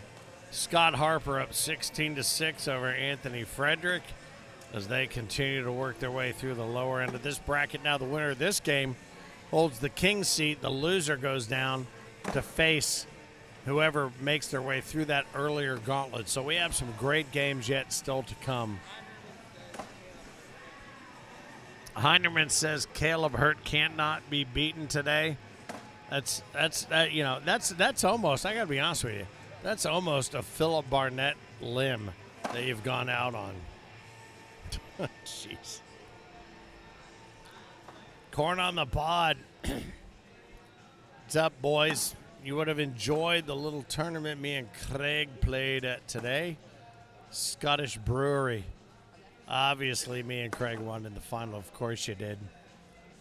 I want to come over for one of those, and then when I come over, I just want to stay and live there, if that's cool. I know I keep saying it. You guys all think I'm joking. I'm not joking. I want to live there. Anyway, good for you. Corn on the Pod, check it out on YouTube. Steins and Smith and all the handful of guests that they do. Kaleb Hurt 11-2 becomes 11-4. Thompson puts up a couple, takes that first bag. What's he going to do with it? That's the question. Come on. You got your Crocs. Let's go, baby. What are those? Those are my Crocs. A lot of folks here in the Central District of Buffalo River Works after singles have made their way out to different parts of town and possibly inside Riverworks. They got great food, great menu. Good outside in from Kaleb, right up the middle finish. There's a private party going on for a bunch of Harley riders going on inside, so that's going to be a couple more right there. How about that? 11-4 becomes 11-8. Showed them my Harley credentials, and they laughed at me and said, "Move along, cornhole boy." Huh? What about her? Oh, yeah. Hell yeah. I never thought I was even going to have a second piece of commentary here, but are you kidding me? What are you doing sitting over there on the floor when you could be over here sitting in the Mississippi Ninja seat? Come on. Charging my phone. Have a chair. Kim Jackson, are you kidding me? Is that good? Rarely do we get a special guest of this Is import. that okay? Oh, yeah, you're all set. I'm good? All right. Can you hear me? Yeah, I can hear you. Great. you. All right. So what is your special insight into this as we work our way toward a final here in the first major of the season. What, you had a special insight on this? What are you looking at? Well, I was telling Eric that if Kaleb pulls this off, then this is the third year we've been here in Buffalo, and he will have won all 3 doubles and all singles. 3 singles. Wow. So I would say Buffalo is a good place for him. I would tell you the same thing, and I'm going to tell you something else. You are way better at statistics than I am, because I didn't remember any of that. Oh, I know. And look at these guys battling 12-8, Kaleb over Devin. And as we look down the road, Sebastian Barger is pissed. He did not want to be in the losers bracket, so he took Amari Scott to the house, 21-0. Well, Amari was the one that put him in the losers bracket, he's pissed. so he sought his revenge. He did. And Scotty Harper right now of 18-9 over Anthony Frederick, so Sebastian will face the winner of that one. But David Riley, he's happy to have you on the mic. Aww. He wants a super hottie on the mic. What are you talking about? Are you talking about me or her, Riley? That's what I want to know. It's so good. I'll tell you something. I love this venue. I love the indoor-outdoor feel of it. I was surprised. I came by here a couple of years ago when I was in Niagara Falls and saw it. I'm like, this is awesome. But I had really no feel for how cool this could be as a cornhole venue. It is such an awesome venue. We've come every year that it's been here, and, I mean, it's just so cool. It's so unique. There's no other venue that ACO plays in that's anything like this. No. And I love that it's the start of the season, and the temperature, the weather this time of year is so great. Yeah, well, it's so funny, too, because last year we came out, as these guys just continue to drive the center of the board, we came, and the only issue was the sun. It was like, where's the sun going to hit? And we had to stop on center court down there. That's why we moved center court over here. We had to stop for 20 minutes to let the sun move off the boards. That was actually the first thing I said when I walked in and saw the setup. I said, oh, good, they switched center court, because the sun just shoots down that hall and literally, I mean, just right in your eyes when center court's down there. But this is a perfect setup for center court. Yeah, it worked out great. And so we were laughing. And I'll tell you what, 12-10 right now. Devin This is a Thompson game. Picks up a couple. Yeah, no question. But they have an event going on for Bikers Inside. We were talking about the night before last, they had a rapper/wrestler in here for 2,000 people. This venue is just nuts, insane. And then tomorrow there's going to be a party that starts around 6 p.m. as we are wrapping everything up here with our third day. And it just invites the party, which is so great and very exciting. Like you said, a great way to start season 21, and excited to have you. I mean, I saw your piece that I can talk about the Ferris wheel. I can talk about the Labatt's Blue giant cans. Nobody gives a shit what I say until they see you show it. I mean, I gotta be honest with you. They'd much rather see you show it than me talk about it. Well, that is definitely the first year we came. I had all 3 of my kids with me, and they had like wristbands that they could get so they could ride all they wanted the whole weekend we were here. I think I saw my kids total of like 10 minutes, and that was when I went out there and rode a couple of the rides with them. But I mean, they had the time of their life. My 6-year-old daughter, she still talks about coming here and going down the big slide. I was joking with Chad earlier, and I said, all right, how many of the women in the women's division tomorrow do you think that we could get to go up there and race on the slide before we play tomorrow? Yeah. Well, I love the spot. I love the fact that we talked about this, and you can speak to this, as many majors as you and Chad have been to, and that bag leans out to the left, so that keeps things alive for Devin. So 16 to 14 or 14 to 12. I'm sorry, but the first major of the season, those who are here to put their footprint on it, not their thumbprint, their footprint. I mean, Sebastian drove 14 hours. Yeah, we drove 12 and a half yesterday. 12 and a half. These guys drove 8 to 10. I mean, nobody's leaving the first major out there for somebody else to grab. Everybody wants to come in and go, this is mine, baby. And I would tell you the Hurt Boys came in and what we're calling the I Told You So tour in doubles. But we shall see in singles. Who's it going to be? Ooh, Man, I think Kaleb is dialed in. Devin is very excited. He heard me. I mean, we're close enough to center court. He heard some of my commentary earlier, and he looked at me and wagged a finger at me. I'm like, I'm sorry. I'm not sorry. I'm sorry. I'm not sorry. But, yeah.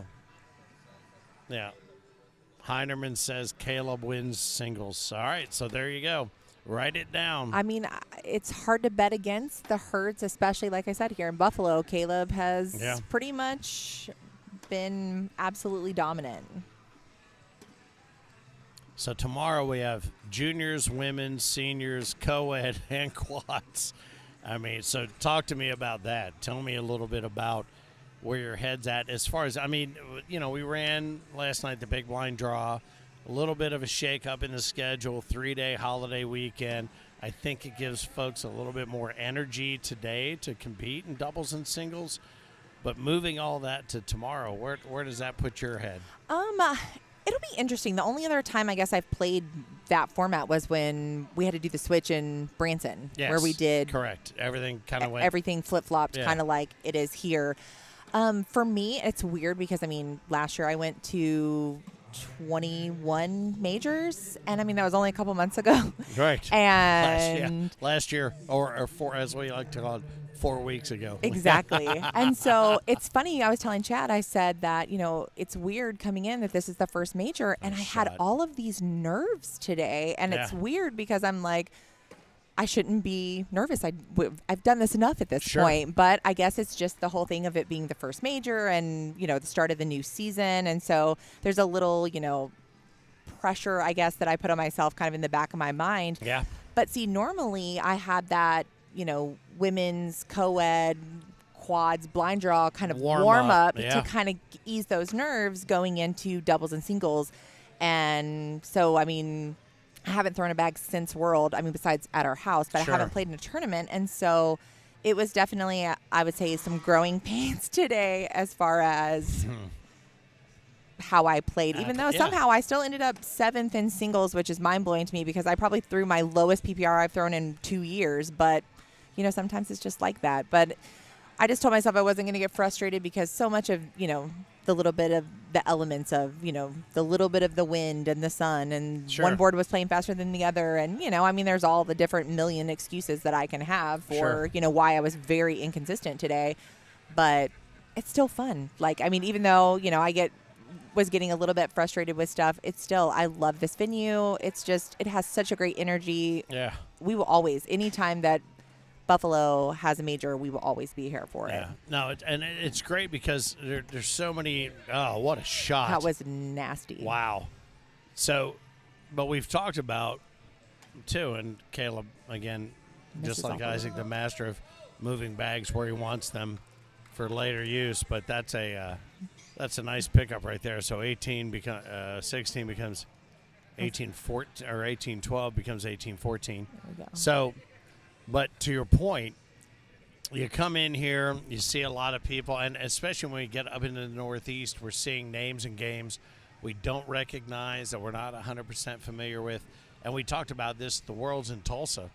And when we get further out, when we get into Medford a year and a half from now, 2 years from now, you have to figure out who are these people we're playing against and what do they do well, and we're used to playing these people, but we're not used to playing those people. Oh, that was a great shot. And that's such a wild card X factor, if you will, up and over. And he tried the airmail, misses it off the back. And what's crazy? It checks his muscle. Yeah, he checked. He's like, "What? Did you do a protein shake before that shot? What happened?" So 18-15, Kaleb Hurt over Devin Thompson. But, yeah, we talked about the fact that for years, if you had to choose a king or a queen of cornhole, for lack of a better term, there were 6 people you talked about. Tulsa, it could have been any one of 100 players. Really, I mean, and it this all year's gonna boils be down bigger. to, who is hot at the right time. I mean, falling in the right spot in the bracket, that you match up with players that you play well against and that type of thing. I mean, it's one of those things. I feel like to win a huge tournament like that, it isn't just all skill. A lot of it is just falling into the perfect storm situation. Because, like you said, I mean, there's, upwards of 100 people that they get hot, they could get it done. So well, and I think when, with regard to that analysis on the back half, I mean, if we split the season into halves, the Hertz always have a huge front half, for instance. And then they kind of sit and cherry pick where they're going to go after that because they've earned X points. But Sebastian clearly had the huge back half of the season, and he rolled it right into the World. So the strategy is, do the Hertz this year, for instance, play more all through the season to come in versus, again, we talk about today being who's going to put their footprint on the neck of the other players. But the funny thing is, I say that thinking it comes down to the two of them, and I say the Hertz as one unit, Sebastian as the other, but it's not just the two of them. It could be anybody. So who's going to put their? I mean, Heinerman thinks it's going to be Maggie Geiger at all times. Hey, I mean, he's a Maggie Geigerite. Maggie's always a great bet. I mean, she is just consistent, solid up the middle. I mean, who's the best female player in the ACO? I mean, besides me, obviously. It's really tough to say. I mean, Maggie is just so consistent. But then, I mean, you have Kelsey Turner and Josephina Ernsberger and Kennedy and McKenna Kopp. I mean, it's the women's field is stacked for sure. Well, I have to say, I think that's interesting because he asked me earlier, and then the game wraps up. Kaleb Hurd takes 21-15 while we discuss this. But I will say, he asked me who's the best announcer in the ACO, and I picked myself third. So good for you for taking yourself first. You have way more confidence. Kaleb Hurd holds the king seat in the championship right now. Sebastian Barger will be taking on Scott Harper. Harper took down Anthony Frederick 21-18. And Sebastian earlier took down Amari Scott, as we mentioned, 21-0. He's furious. He's ready to come and get it. So now the question is, while we wait, you have $1,000. What's the bet? You have $1,000 what? What is it, Heinerman? $1,000. $1,000 best woman in the world playoff? I don't know. I'll have to talk to my backer. Where's Chad at? Talk to my backer/banker. Yeah. Slash husband, whatever. Can I throw $1,000 down it? So let's talk about this because you've been doing a lot of ACO social media stuff. You guys have been doing a lot of travel. Who would you play for that? If it was a one-game $1,000 bounty. Who would I not want to play? Who do you not want to play in $1,000? I mean, that's hard. I mean, I would say that's hard. It's hard to say it without a level. You're not casting disrespect on anyone you Yeah. don't say. So just let's. I would say probably would boil down to Maggie or Kelsey. I mean, in that tournament I did beat her, but she has definitely beat me before. Yes. And then He just wants you to say Maggie because that's his pick. But That's Maggie, it. I haven't played Maggie as much as I've played Kelsey, but I would say with Maggie we're kind of probably 50-50 on the games. The first time I ever played her, I beat her, and I mean, I was like a kid in a candy store. I mean, I was excited just to be playing her because it was like my first season of really like being competitive, and I was like, oh my God, I'm playing Maggie Geiger. And then I beat her, and the whole time, like, as I was scoring, I mean, I just had the biggest grin on my face the whole time, and I was just, like, laughing, and Chad's like, what's so funny? And I'm like, I'm beating Maggie Geiger right now. Yeah. So that was a huge win for me, and the first time I beat Amber Fretwell back in the day, that was... Yeah. Because, I mean, Amber obviously has taken some time off since she had her baby and everything, but, I mean, back in the day, she was a force, and she's still good. Yeah. There's no question. But I would tell you what you just said makes absolute perfect sense. He needs to have a microphone on because I can't understand a word he's saying. I can only understand by his hand signals what he means. So what I think he means is good call, exactly right, except for the fact that Maggie will kill everyone every time from now on. He's a total Maggie Geigerite. I mean, he's a Geigerite. Now, what are you saying? One last thing that you're saying without a microphone on. Hold, please. All right, anyway. Bottom line is we're getting ready to get started. Oh, we're not just getting ready to get started. We are underway. Sebastian Barger up 2-0 over Scott Harper. Harper in the Central Virginia Cornhole jersey, and Barger, I'm telling you, he is not happy. This is a guy who says I did not drive 47 and a half hours here to lose. Look at this. And this kid, I mean, it's got to be a little bit of, almost shock to him at this point because he has been winning so much. I mean, I think that today was his first loss in singles since before the Chicago Major. Yeah. So, 3 majors in a row plus Worlds, and he did not lose a game. He went undefeated in all of them. We haven't seen him lose a game in months. So that's just insane. He lost, and I'm sure he was like, wait, what is this? I'm not used to doing this. Yeah. What is this L? What does L mean? Wait, what's the loser's bracket? It just means later. Yeah, exactly. I'll see you later. Yeah, exactly. And Partine Carlos says, don't lie, y'all are scared of Kendall Cox.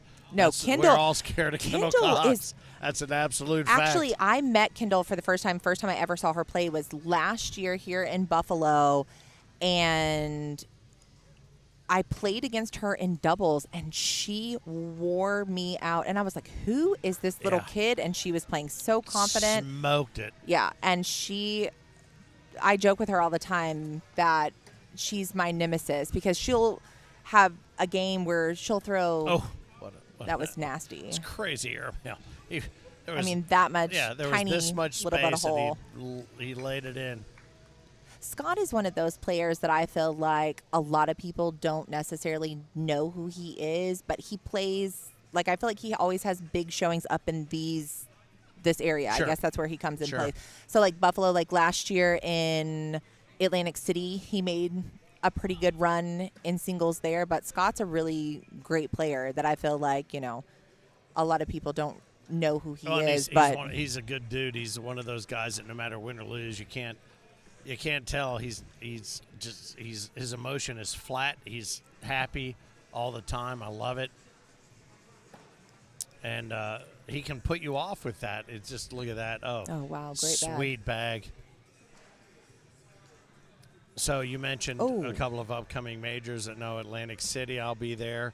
But you're going to PEI, right? You're going to Canada. Yes. I'm super excited. I'm just so jealous. I'm probably going to go the second one. Mm-hmm. But I can't wait to see your experience in I love Canada. I was up here a couple of years ago when we went to Toronto and then up to Gordon Lightfoot's hometown of Aurelia because I'm a huge Gordon Lightfoot guy. But I'm so jealous of the PEI experience that you guys are going to have. Yeah, I'm excited for that for sure. And they posted, the venue posted that reel, like kind of showcasing all the different and places. I as soon as I saw it, I was like, I have to repost this. I was like, oh, I'm so excited. Like I was already excited. I have and to then go to those places where those are, exactly. the lighthouses and the this and the that. Oh, it'll be awesome. But yeah, I was sad. We're not going to Atlantic City this year, which we got engaged last year on center court in Atlantic City. So it was hard for me to choose going somewhere else. But there's 3 majors that weekend. There's Tahoe, Atlantic City, and then what is the other one? Toledo?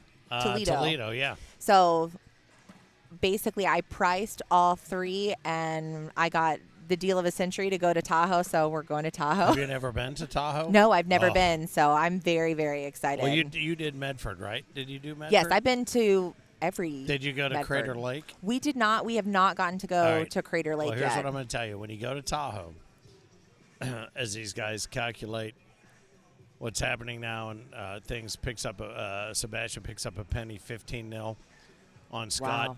when you go and you see Lake Tahoe, just keep that in mind when you go to Crater Lake in Medford, because you will stand on one side and look at the other, and you will say, how far is that away from me? Is it 2 miles or is it 32 miles? Yeah. You have no idea. Your brain cannot comprehend what you're looking at. Yeah. And Crater Lake is the same way up north of Medford.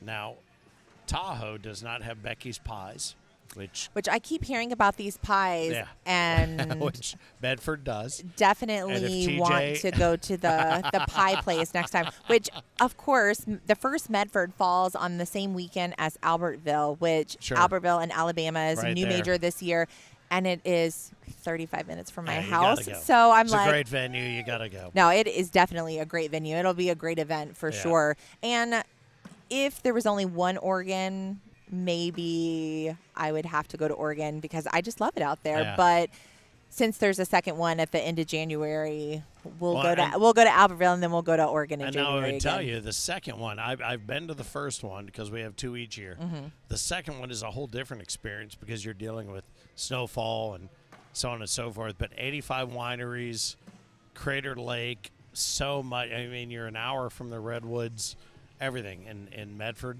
As we gear up for the World's Air Double 4-bagger, cheers to you. You get used to the opportunity to see all these different places, and I'm looking forward. I told TJ and Darren, I'm like, I was there in the first one. I kind of want to come to the second one now and see it with a different weather pattern. I want to see the thing because I want to move there. I told him, I said, I'm going to build a camper or a setup, and I'm going to live in one of your driveways. They're like, okay. And they think I'm kidding. I'm not kidding. No, I love it up there. No income tax. I'm going. There is I won't have any income. A so grocery store there that Chad is obsessed with. Sure. That, I mean, it is, I don't even know who they could possibly sell all of this food to. And it's all like homemade cakes and pies and. Nice double 4-bagger, by the way. Yeah. I mean. Oh, no, and I'm like, one Medford's not that big of a back. place, and it's No. huge. I mean, a huge grocery store. But every time we go there, Chad insists on going to that grocery store. It does make you wonder, and that's going to do it. I apologize, 21-0 while we got involved in all that chat. Sebastian will take on Devin Thompson to work their way towards Kaleb Hurt, who sits in the king seat for the singles. And for those who are watching and saying, hey, Finn, why aren't you paying attention? Because I'm talking to Kim. That's why. Duh. So anyway, no, but you're right. And I mean, I have that in Cincinnati. I have Jungle Gyms, which there's so much. I would say if somebody said you're going to hell, and I go, what is hell? They're like, you're going to have to do inventory at Jungle Gyms every day. Because, again, there's so many different things there. And you're like, who buys all this stuff? But somebody buys it. But you're right. It's an amazing array of what's going on, and I can't wait to hear your impact feelings and see your video ultimately when you get to Medford. It's really quite something. And people, I think if you're thinking about coming to a World Championships, certainly Owensboro, God bless them. It's our home away from home. Really. But I'm telling you, Medford, you will love it. Yeah. I want to go to the Redwoods. I want to drive through that one tree that has a thing where you can That drive would the be car awesome. through the tree. I want to do all that. Medford is definitely a special place. And I think that besides that there's so much to do and see, and it's so different than, the Southeast where, a ton of, our players play. Yeah, or Midwest where me, and it's the Ohio River. I'm like, meh. Yeah. I've grown up around the Ohio River my whole life. But the thing I feel like that really makes Medford so special as a cornhole tournament, as a major, and, soon to be host of Worlds is they're just so into it. Like, everybody in Medford is so into it, and TJ and Darren, and I mean, every year they do on the first night when you get there, they have the pro-am where they have like the mayor and the fire chief and police chief that come and play with, a pro player and do a little tournament. And just everybody's so into it. There's always, TV stations there. There's always newspapers there. I mean, And they Well, were that- telling me that for Worlds, like that there will not be a resident of Medford that does not know that the ACO Oh, is there. Like it will be absolutely. plastered everywhere. If you remember when we were out there, because you guys were out there when I was there, do you remember the food trucks that were out back? There was the Fat Kid food truck. Yes, and the food And I'm was like, so oh, good. so good. I'm It like, was so oh, good. this food truck was made for me, the Fat Kid food truck. It was so good. But I'm so excited. I took some amazing sunrise photos. I know it sounds uber romantic and maybe romanticizing it too much, but it really is something to see. But I would tell you, as we bring it back here to Center Court, Buffalo this weekend, how great is this? I mean, the weather has been spot Beautiful. on. The entire experience whenever we're here is so good, no matter what they have going on inside. This indoor-outdoor part of it is just spectacular. So Sebastian Barger and Devin Thompson, Beaver. Oh, good bag. Yeah. Good cleanup right there. Continue.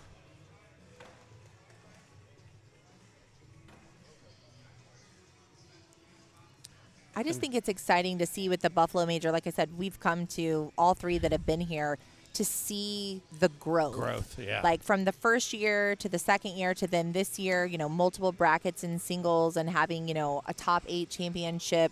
I mean, that just shows that these smaller majors, once they start getting that following, they really can build Yeah. up and become, a staple Well, major, for the season. Nice rollback. That was- I come from the radio and venue management, rock and roll venue management world. great Nice bag. shot. Yeah, that one's going to go right Yeah. there.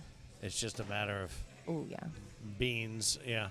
And I always say the same thing. At every national band, at some point, was a local band. It's true. Does that make sense? It's very so true. you have to understand all of these things need, and even, I mean, Frank, God bless him, he goes to these conventions time and time again, and he sends these cities all of this information, says, look, we're going to do one. Let's do a 3-year deal. Trust me. And they build, and they do, and this is a great example. It really, to really your is. point of exactly what we're great talking bag. about. And I had somebody hit me up today on the feed and said, when are you guys coming to the Northeast? I'm like, now? Yeah. We're here now? So you kind of have to look at the schedule and see. Atlantic City in a couple of weeks. We did Bangor, Maine. I went to Bangor and I loved Did you? Bangor. I would Oh, love to. I loved wanted to it. go to that one. I couldn't make it to that one, but because I'm a Stephen King fan, I just want Yeah, to see we where all these we went murders to his happen. house, and it was so cool. And there were so many people out there taking pictures. And but I mean, it was exactly like what you would envision Sure. Stephen King's house to look like. Sure. It was exactly that. Yeah, that's what I was hoping, and I wanted to come, but I was unable. Something happened. I was unable to do it, but. Bangor, Maine, and Atlantic City, and we're going to be at Spokane, Pennsylvania. We're going to be in Erie, Pennsylvania. So we work our way down the eastern seaboard, northeast, nice cleanup. Everything's good to go there. Continuing to work our way out west, and then squeeze our way back to the center of the country. I am super, super excited to see Vegas on the schedule again. Yeah, and that's Super a different excited. part of the Vegas Yeah, it's off setup the, than it's we've off done. the strip a little bit. Yeah. But And the that's actual okay. facility, I mean, the hotel, the casino is beautiful, beautiful. I think it's going to be awesome. I think you were right, though, about Sebastian being mad and Amari. Everybody can just be mad at Amari because Sebastian is taking his anger out on everybody right now. Yeah. Sebastian, when he got bounced to Oh, the wow. losers bracket, he beats Matt Gammon 21-6, beats Amari Scott 21-0, beats Scott Harper 21-0. Right now up over Devin Thompson 10-0. You're right. Yeah. The King, Well, and I think he might have just got 5 more. did he pick up? So it might be 15-0. Yeah, Is that 15-0. right? Oh, my goodness. So if, this plays out the way it's looking like it's playing out, then Kaleb might have his work cut out for him. I got to be honest with you. Maybe the thing that changes things up, and maybe we call the guy from UFC quickly and set this up at the end. If it ends up being Kaleb versus Sebastian, Maybe we just drop the bags and go straight to fist fights. Yeah. You want to? Yeah, that would be fun for something different, right? No, they have to race down the slide. Yes, down the side, right. Best 2 out of 3 race down the slide. All right, we're going to get a strong opinion on the final. We'll see. Okay. We'll see. If you have opinions on what you think is the final, bring them up on the YouTube channel, on the chat, or on the Facebook chat. Cody Me says, someone get that paddle out because Seabass is spanking some butt. It really is. And then all of a sudden he deleted the message. Don't delete it. I'm with you.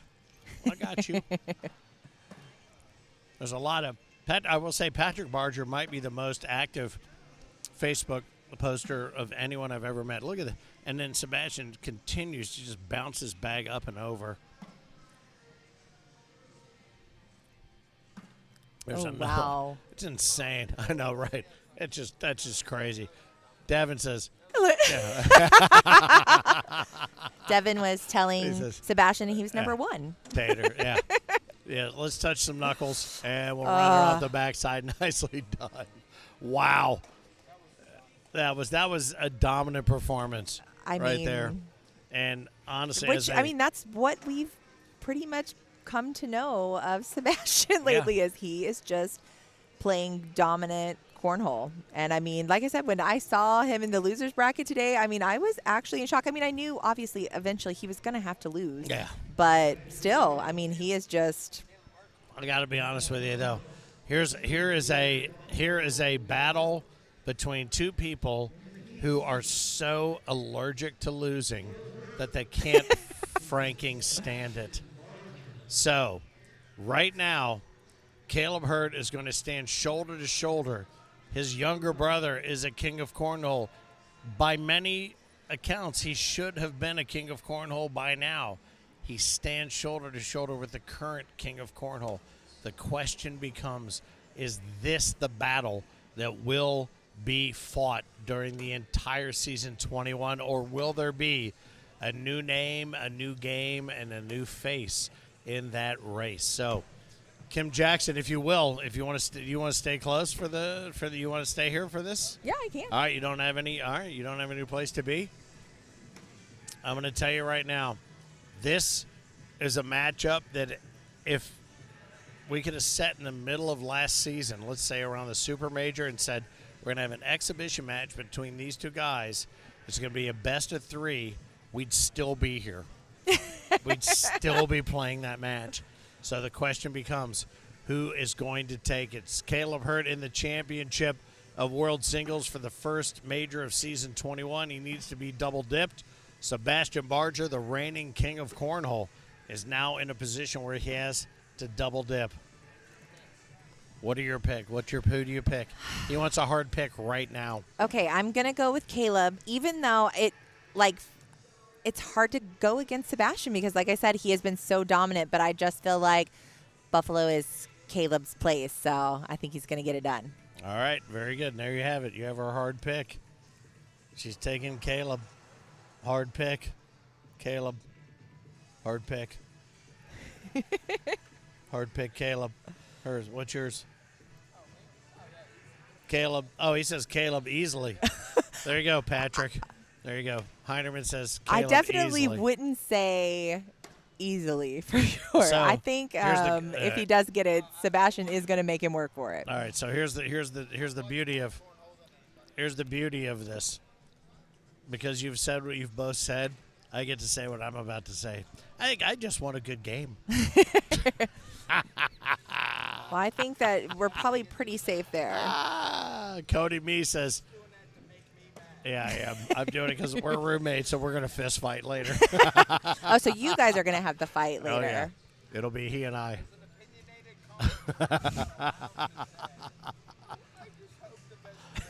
Yeah. I just want to see a good game. Man, I hope the best player, and there's no losers in this match. Everyone's a winner.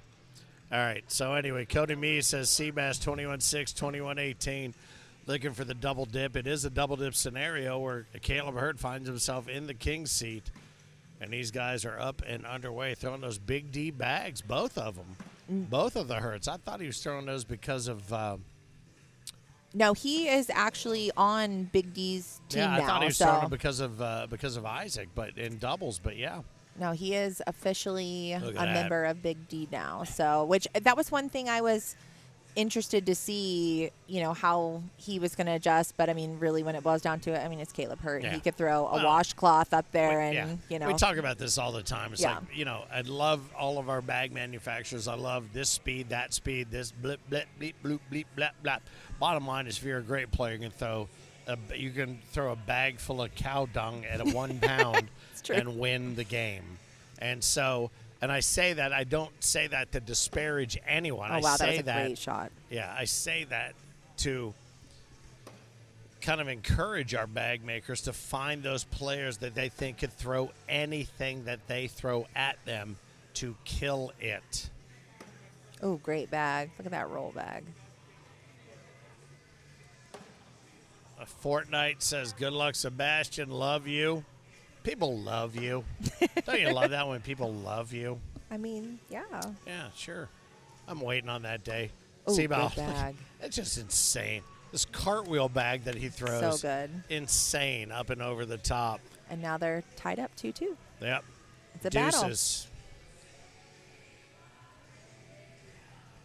And thanks again to everybody here in Buffalo. What a Sean and his crew at Riverworks, just top notch. James and everybody with the Sports Commission here. Can't thank you enough. Tomorrow's going to be a fun day with juniors, women's, seniors, co-ed, and the quads, and then a big party over on the backside here, which starts around 6. We wrap up around 8 or 9 o'clock, so we'll roll straight into their party, which is exciting with the holiday weekend. That's assuming this game is over by then. Yeah, it might not be. The positive is at least it's over here on center court, so we can still start the other divisions Yes. and then just let this roll, Yeah, right. They can multitask. Yeah. How come you guys didn't run the juniors, women's, seniors, co-ed, and quads on center court? Because this game in singles has still been going on overnight. We did it by moonlight. So romantic.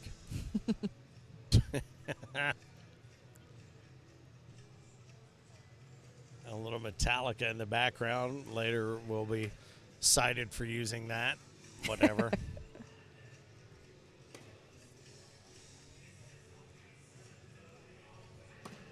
This is one of those games Phil and I always talk about. It's like, you know what you know, and at some point you sit and you think you're waiting for somebody to make a mistake. To miss. It's not about the make. Yeah, you're right. It's about the miss. It's funny because when players are so good like this and Jesus. so consistent, it's almost like Fourth bag blues. shocking No. when they miss. Yeah. You know what I mean? Like, and even as a player, like when I'm playing somebody that is, to this level that's, running bags and just, in the hole,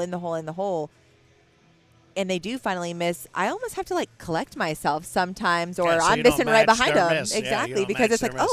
oh. Oh, we talk about Or you get the- that little burst of excitement, like, Yeah. yes, they missed, and then shank right behind and it. then you do the what we call the magnet bag. Yeah, Right exactly. behind him, you'd make the exact same mistake. And the craziest part is you look at two guys here, and then you add Isaac to the mix, and there's a couple other players that can make a mistake and somehow go get the bag they effed up. and Yeah, a bag that figure you're like, out oh, that's totally out of play, and then it's in the hole. It's No. not out of play. They go get it. Gonna come hard. Oh. And we talk about Kaleb all the time. When he misses left, and he misses left hard. But nobody is a bigger critic of Kaleb Hurt's game than he is. Oh, I'm sure. And look at Sebastian. It's like, you've got to be franking kidding me. Yeah, this comes straight up the middle and clean it Oh, off. wow, bar of soap. That was nasty. Yeah, Nasty. just insane. And the guys walked down to collect their weaponry, tied it 2, and gather it all up. And he picked up 3, I think, right there. And that's So going to be 5-2? Yeah, is that going to be a 3 spot? Yeah. that was a great bag. Or no, did that end up being a Y? Oh no, No, it was. no, It he was. picked It up was 3. Okay, it was 3. Yeah. Yeah, it was a 6 on 9. And that right there, Kaleb making that shot, and the bar of soap, and they're picking up 3 instead of picking up 1. And after he, shanked the Yeah, bag after off he the board, rolls I mean, one being off the able side. to keep himself, in that round and still manage to score 3 points, I mean, that just Well, and that's it's the another thing level of play. He and I have been talking about all day is because they weren't here last night. We had the big blind draw, and we had some great games. It was a lot of fun. It was a great ramp up to what's going on. But we've talked about, Kaleb and Isaac today in doubles. Everybody's like, it's the revenge tour. It's the this and they're that. And I'm like, I nicknamed it the I told you so Yeah. tour. But I think the focus, because the focus has been on Kaleb for so long. And you think about a year ago, in June, he got married. He's got a baby a baby on the way. November, I think. But life gets in the way of cornhole. And the ultimate question is, Sebastian was starting college when we first met him. He's just wrapping up college now. And so where does life come in to play a part of what you're doing? How much time do you have to practice? We saw the Hertz practice facility at the wedding a year and a half ago. But having it and doing it are two different things.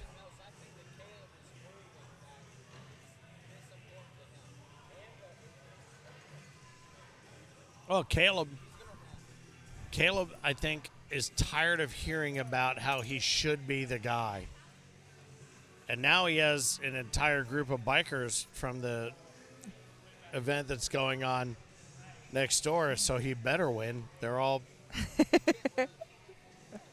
he can't. He's all about it now. These guys are all standing there.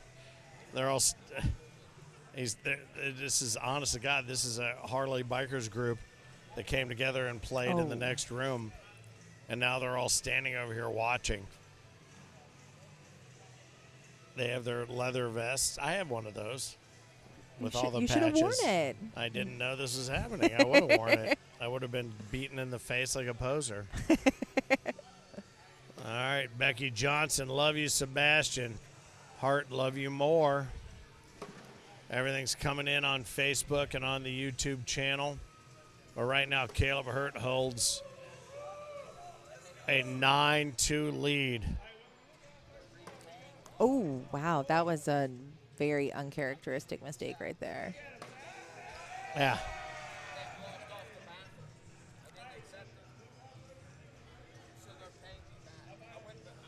So right now we have a crowd of people around center court that are kind of here to sort of mock what it is we were mocking earlier. Oh, look at that. Great shot. 7 on 12. I would There's tell a you, 5 spot. Here's what I would tell you. What they don't understand is they see a bag in the hole and think that's the great shot.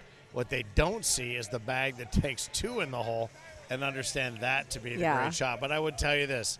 The bottom line is if guys and gals from the event next door come in to hang out, I love it. You know what? And you got to understand, if you're going to be part of a professional sport, that's a great roll bag. You've got to be able to handle the crowd. Good pickup. My question here with Sebastian is obviously he's, a little bit flustered here. Do we think that he can collect himself and get back in this? Who, Sebastian? Yeah. Yes. I think so, too. And that's the thing that we found on the back half of season 20. No. This is how open to the public works. Because are these the same people you talk to? Possibly. Perhaps.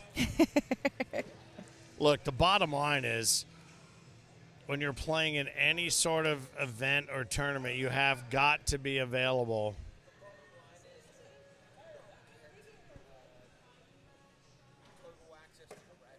Right. That is correct. Yeah.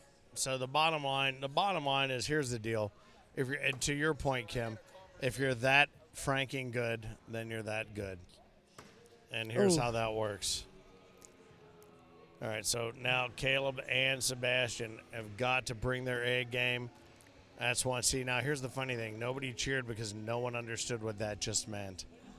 right there. So we're like 8 on. That was a big it's collect right there. Huge collect. So 14-2 becomes 14-3, but that might be the biggest single point in the game. I mean, when you're to Right that there. point, when you're playing and you're frustrated and you feel like you can't get the bags to do what you want to do, and obviously he's getting distracted. He just went and got ear pods to put in, which I think was a good choice. Call. But they're taking a round where you had a bag out the back and turning it into a point and lead bag, even though it's 14-3. It's a huge, huge boost for Sebastian right there. No question.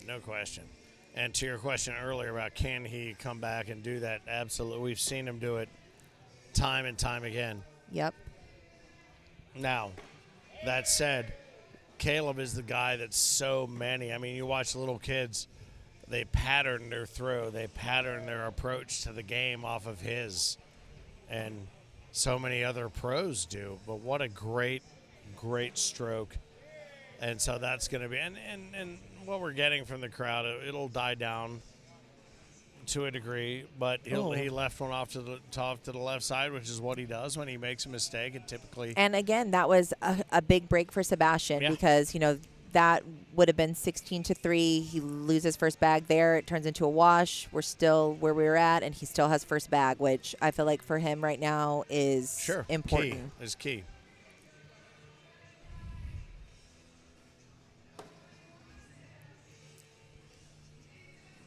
And as predicted, the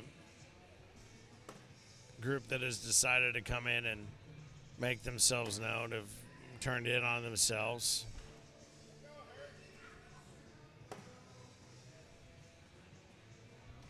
Going to cut right to left. Is he going to be able to? Oh, no, he stacked it up. I thought he was going to kind of cut right to left and leave him in there. But he's got, Kaleb wants to come down and take a look at it because Seabass has 1, 2, 3 sitting up. I think Kaleb here, down. I mean, so this is. I would airmail here because I don't have a roll bag, but I mean maybe he could roll collect here and pick up 2. Yeah. But I would shoot it if it was me. So this right now we're looking at 6 on. Oh, he did. He That's shot it. What he did. That's what he did. Great shot right there. 16-3, 14-3 becomes 16-3, and you know what? That's what he needs. Yeah. I mean, Sebastian knows what he needs. He needs to be able to hit that roll bag. He had some roll collects earlier that were just insane. But I'm telling you right now, the same thing, and maybe I'm wrong, Heinerman, you tell me, but the same thing that powered Matt Guy over all those years is the same thing that powers Kaleb Hurt, and that is get the bag in the hole. Make the bag in the hole. It's very simple. Bag in my hand, bag in the hole. I want it in the hole. That's it. And that, I think that's the parallel that I draw between champions. Ooh, can he sneak this in to get 4? Now we'll see. Is he going to be able to pull? No. He leaves it up. He's going to just pick up 2. But no. And I would tell you, Matt continues. Yeah. Well, people ask me all the time when they find out that I play cornhole like I do. They're like, what is your strategy? And I'm like, put the bag in the hole. I know. And what's so funny, that's every really good player's strategy, but you have to figure out so many different ways to do it. But Yeah, ultimately, once you can do it, it doesn't matter. And that's where that level of a monster cornhole player to somebody like me who's a dope who looks like they should be in a straitjacket to getting good enough to get out and play in a regional to do this. It's like anything. You have to have the reps. Oh. All right. So that's going to be a couple points now for Sebastian. He picks up 2. And again, this is a double dip situation for those watching. Kaleb Hurt is in the king seat. He's up 16-7. It's a one and done for him. But if somehow Sebastian is able to exact his revenge and win this game, they go to a second game, and then it'll be a one and done no matter what. But, yes, to your point, every single great player, you ask them, what's your strategy? Put the bag in the hole. Put the bag and you can talk all the defense, all the roll bags, all the this, all the anything you want. If you get the bag in the hole, no one beats you. Now, how do you do that? Ooh. Becomes more and more challenging. And Sebastian is, and it's just a masterful blocker right there, because This that was could be huge if he hits this. That was an opportunity for him to come and run through. Oh, he tried it. Tried the airmail and one. Up and over. Here. Oh, and he wow. tried the roll back and wow. sits up top. Oh, that was so close. But you see the smile? You see the smile? I did. You see the smile, Heinerman?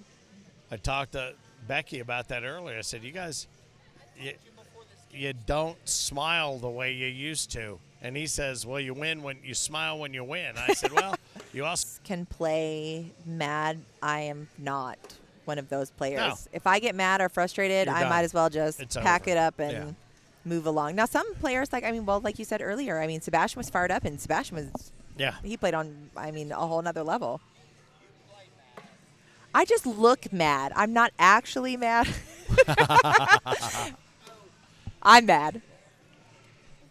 I definitely have a little bit of I wear my emotions on my sleeve for sure when I play. Okay, so now we've caught you in a flat-out lie. All right, so 18-9, Kaleb and Sebastian. Now, well, you have to. But I have to collect myself. You have to be able to play mad, but you can't keep playing mad. And we talk about this with golf and cornhole. You have to have a very short memory. Yes, on that good is shots the and key bad for shots. sure. And in cornhole, it's more than golf, because in golf you have a bad shot, you have to walk to the ball. In cornhole, you have 15 seconds to before reset you have to yourself. let it go.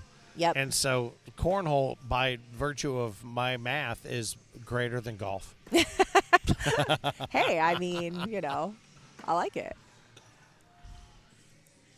I say all the time that you don't want one bad shot to turn into a bad round. And so, Correct. That's one thing that Look at him go.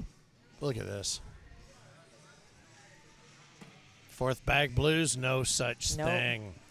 Double four bagger, I would say cheers social, but neither of us have anything to cheers. We cheers our brains. Yeah. We put our heads together. Now, that said, 18-9, Kaleb Hurd, if he wins this game, it's a one-and-done singles championship. If Sebastian is somehow able to pull this together and take down Kaleb, all he has to do is do it again to win this singles championship.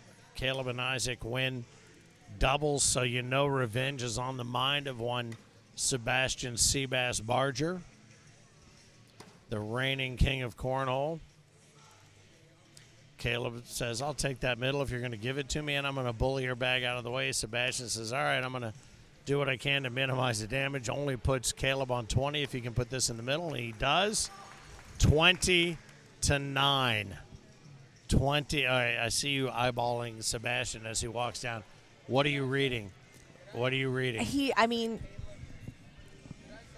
You did say Kaleb. What are you reading? He's just looks so frustrated and not. If you're comparing just body language alone, Kaleb just looks so calm and confident, and Sebastian has looked tense and frustrated the whole time. Versus a couple games ago, Sebastian, he was so calm, and it didn't look like he was ever going to miss. And then now his body language is that kind of like, I can't get anything to go right now. Yeah. All right, so right now he's got to figure out he's going to take a timeout and look at this, and I like this. But I think he's got to figure out a way. How's he going to get up and over? He's not going to shoot the airmail, but can he get it up and over and roll it over that blockade, for lack of a better way to say it? I don't know. There's a good bit of hole there. Oh, he's got the entire hole, but I think he trusts his roll bag more than his airmail. More than his airmail. See, it's hard for me to judge with a roll because, like I said, I don't have a roll bag. So, to me, we've looking been watching at that. Oh, we've been watching all. He's rolling it from his shoe, the tip of his shoe, somehow, and it's all the way up the board. It's insane what he's been doing. So he's gonna flip it. He's got it on slick side. Yep, he's gonna grip it. He's coming in hot. Oh, what wow. did he do? Oh, my God. What a shot. What a shot. And that is going to wrap it up. Good try. Wow. I would tell you, he went for all of it. And Kaleb Hurt takes down the singles championship of the first major of season 21. Lather, rinse, repeat, right? Three-peat. Three-peat. How about Singles that? and doubles. And singles and doubles. And his official family photographer, Becky Hurt, will be there for the photo. And congratulations, Sebastian Barger. And I will tell you this, Sebastian, he is ready to put his footprint on season 21. He came to town and ready to go. He's going to throw his hoodie on. He's not going to love the drive home coming in number 2. But I'm going to tell you something right now. He's got more to play. He's playing Cohen tomorrow. Oh, no, he's got tomorrow. That's what I'm saying. But on this Saturday day, he is not going to be pleased with it. But I'm going to tell you something. I would not want to be up against him tomorrow in any division. Who's his partner in Cohen? Kennedy. Oh, God. Yeah. Good luck to you then. Hey, so I'll have to go make sure I thank Kaleb for really, pissing him off extra for me. Sweet stuff. Well, you've heard it all here from Center Court, Buffalo, New York, here at Riverworks. Kim Jackson, thank you so much. Oh, thanks. Appreciate you guys giving us a sneak peek at what Buffalo and Riverworks is all about. Thank you so much for being part of the commentary. And tomorrow, I hope you're too busy playing to be over I here. hope I'm in the finals of everything I play tomorrow. Correct. So. Now, that said, if I had a longer cable on this headset, if you were playing in the finals, I'd have you call the match while you're playing the match. I don't know, though. You really might have to bleep a lot out if you actually heard me talk. We've decided that the F-bomb in this family right now is Frank. Oh. So we'll say Frank instead of whatever else. God love him. That. Anyway, all right, yeah, Frank, this is all franked up. So there it is. I'm going to start saying that for sure. He'd love it more than anybody. So the bottom line is we wrap things up here on Center Court. Buffalo Riverworks, Buffalo, New York, Season 21 is officially underway. It's a season of celebration. Heartbreak becomes celebration. We're here for the hugs. We're here for the high fives. And congratulations to our champions today in doubles and in singles. Congratulations to Kaleb Hurt. Will he be back on track for an entire season that leads to the King of Cornhole in Owensboro, Kentucky? Who knows? Am I sitting next to the first ever queen of singles cornhole, Kim Jackson? Now you're talking my language. Who knows? I don't know. The only one, who knows between you and me? You, not me. So the bottom line is we shall see. But thank you so much for checking everything out. Full day tomorrow, juniors, women's, singles, co-ed, and quads on the holiday weekend. And we will be back with you from Riverworks in Buffalo. Thank you so much to Sean and his crew here, James from the Buffalo Sports Commission, and more coming tomorrow from Frank Gears, the tip of the spear for the entire ACO family. God bless you all, and throw your positive vibes out to him and his family this weekend as we remind you that we love you and keep on pitching. You know damn well I was in the field, and I was just trying to lay around and just kind of keep it. Yeah, he thought I was in the field. Hey, running off Barker's in the pond. Yeah. This is my second tournament with them bags. Is that it? Really? Yeah. Well, I played with them. I practiced with them a little bit of the night in the garage, and my garage floor got kind of dirty, so I washed them. Yeah, he thought I was running off in the pond again. But I'm blessed. Good day. I was blessed to get to win that one. It really feels good. I ain't kidding. Bob's going to kill me. I know he is. But he's got a bad accent. I don't know where he got it at. This could go on all night if we allowed it. Well, we can. All right. Kathy, Phillip wants a pumpkin roll, honey. The American Cornhole Organization, the sanctioning body and authority on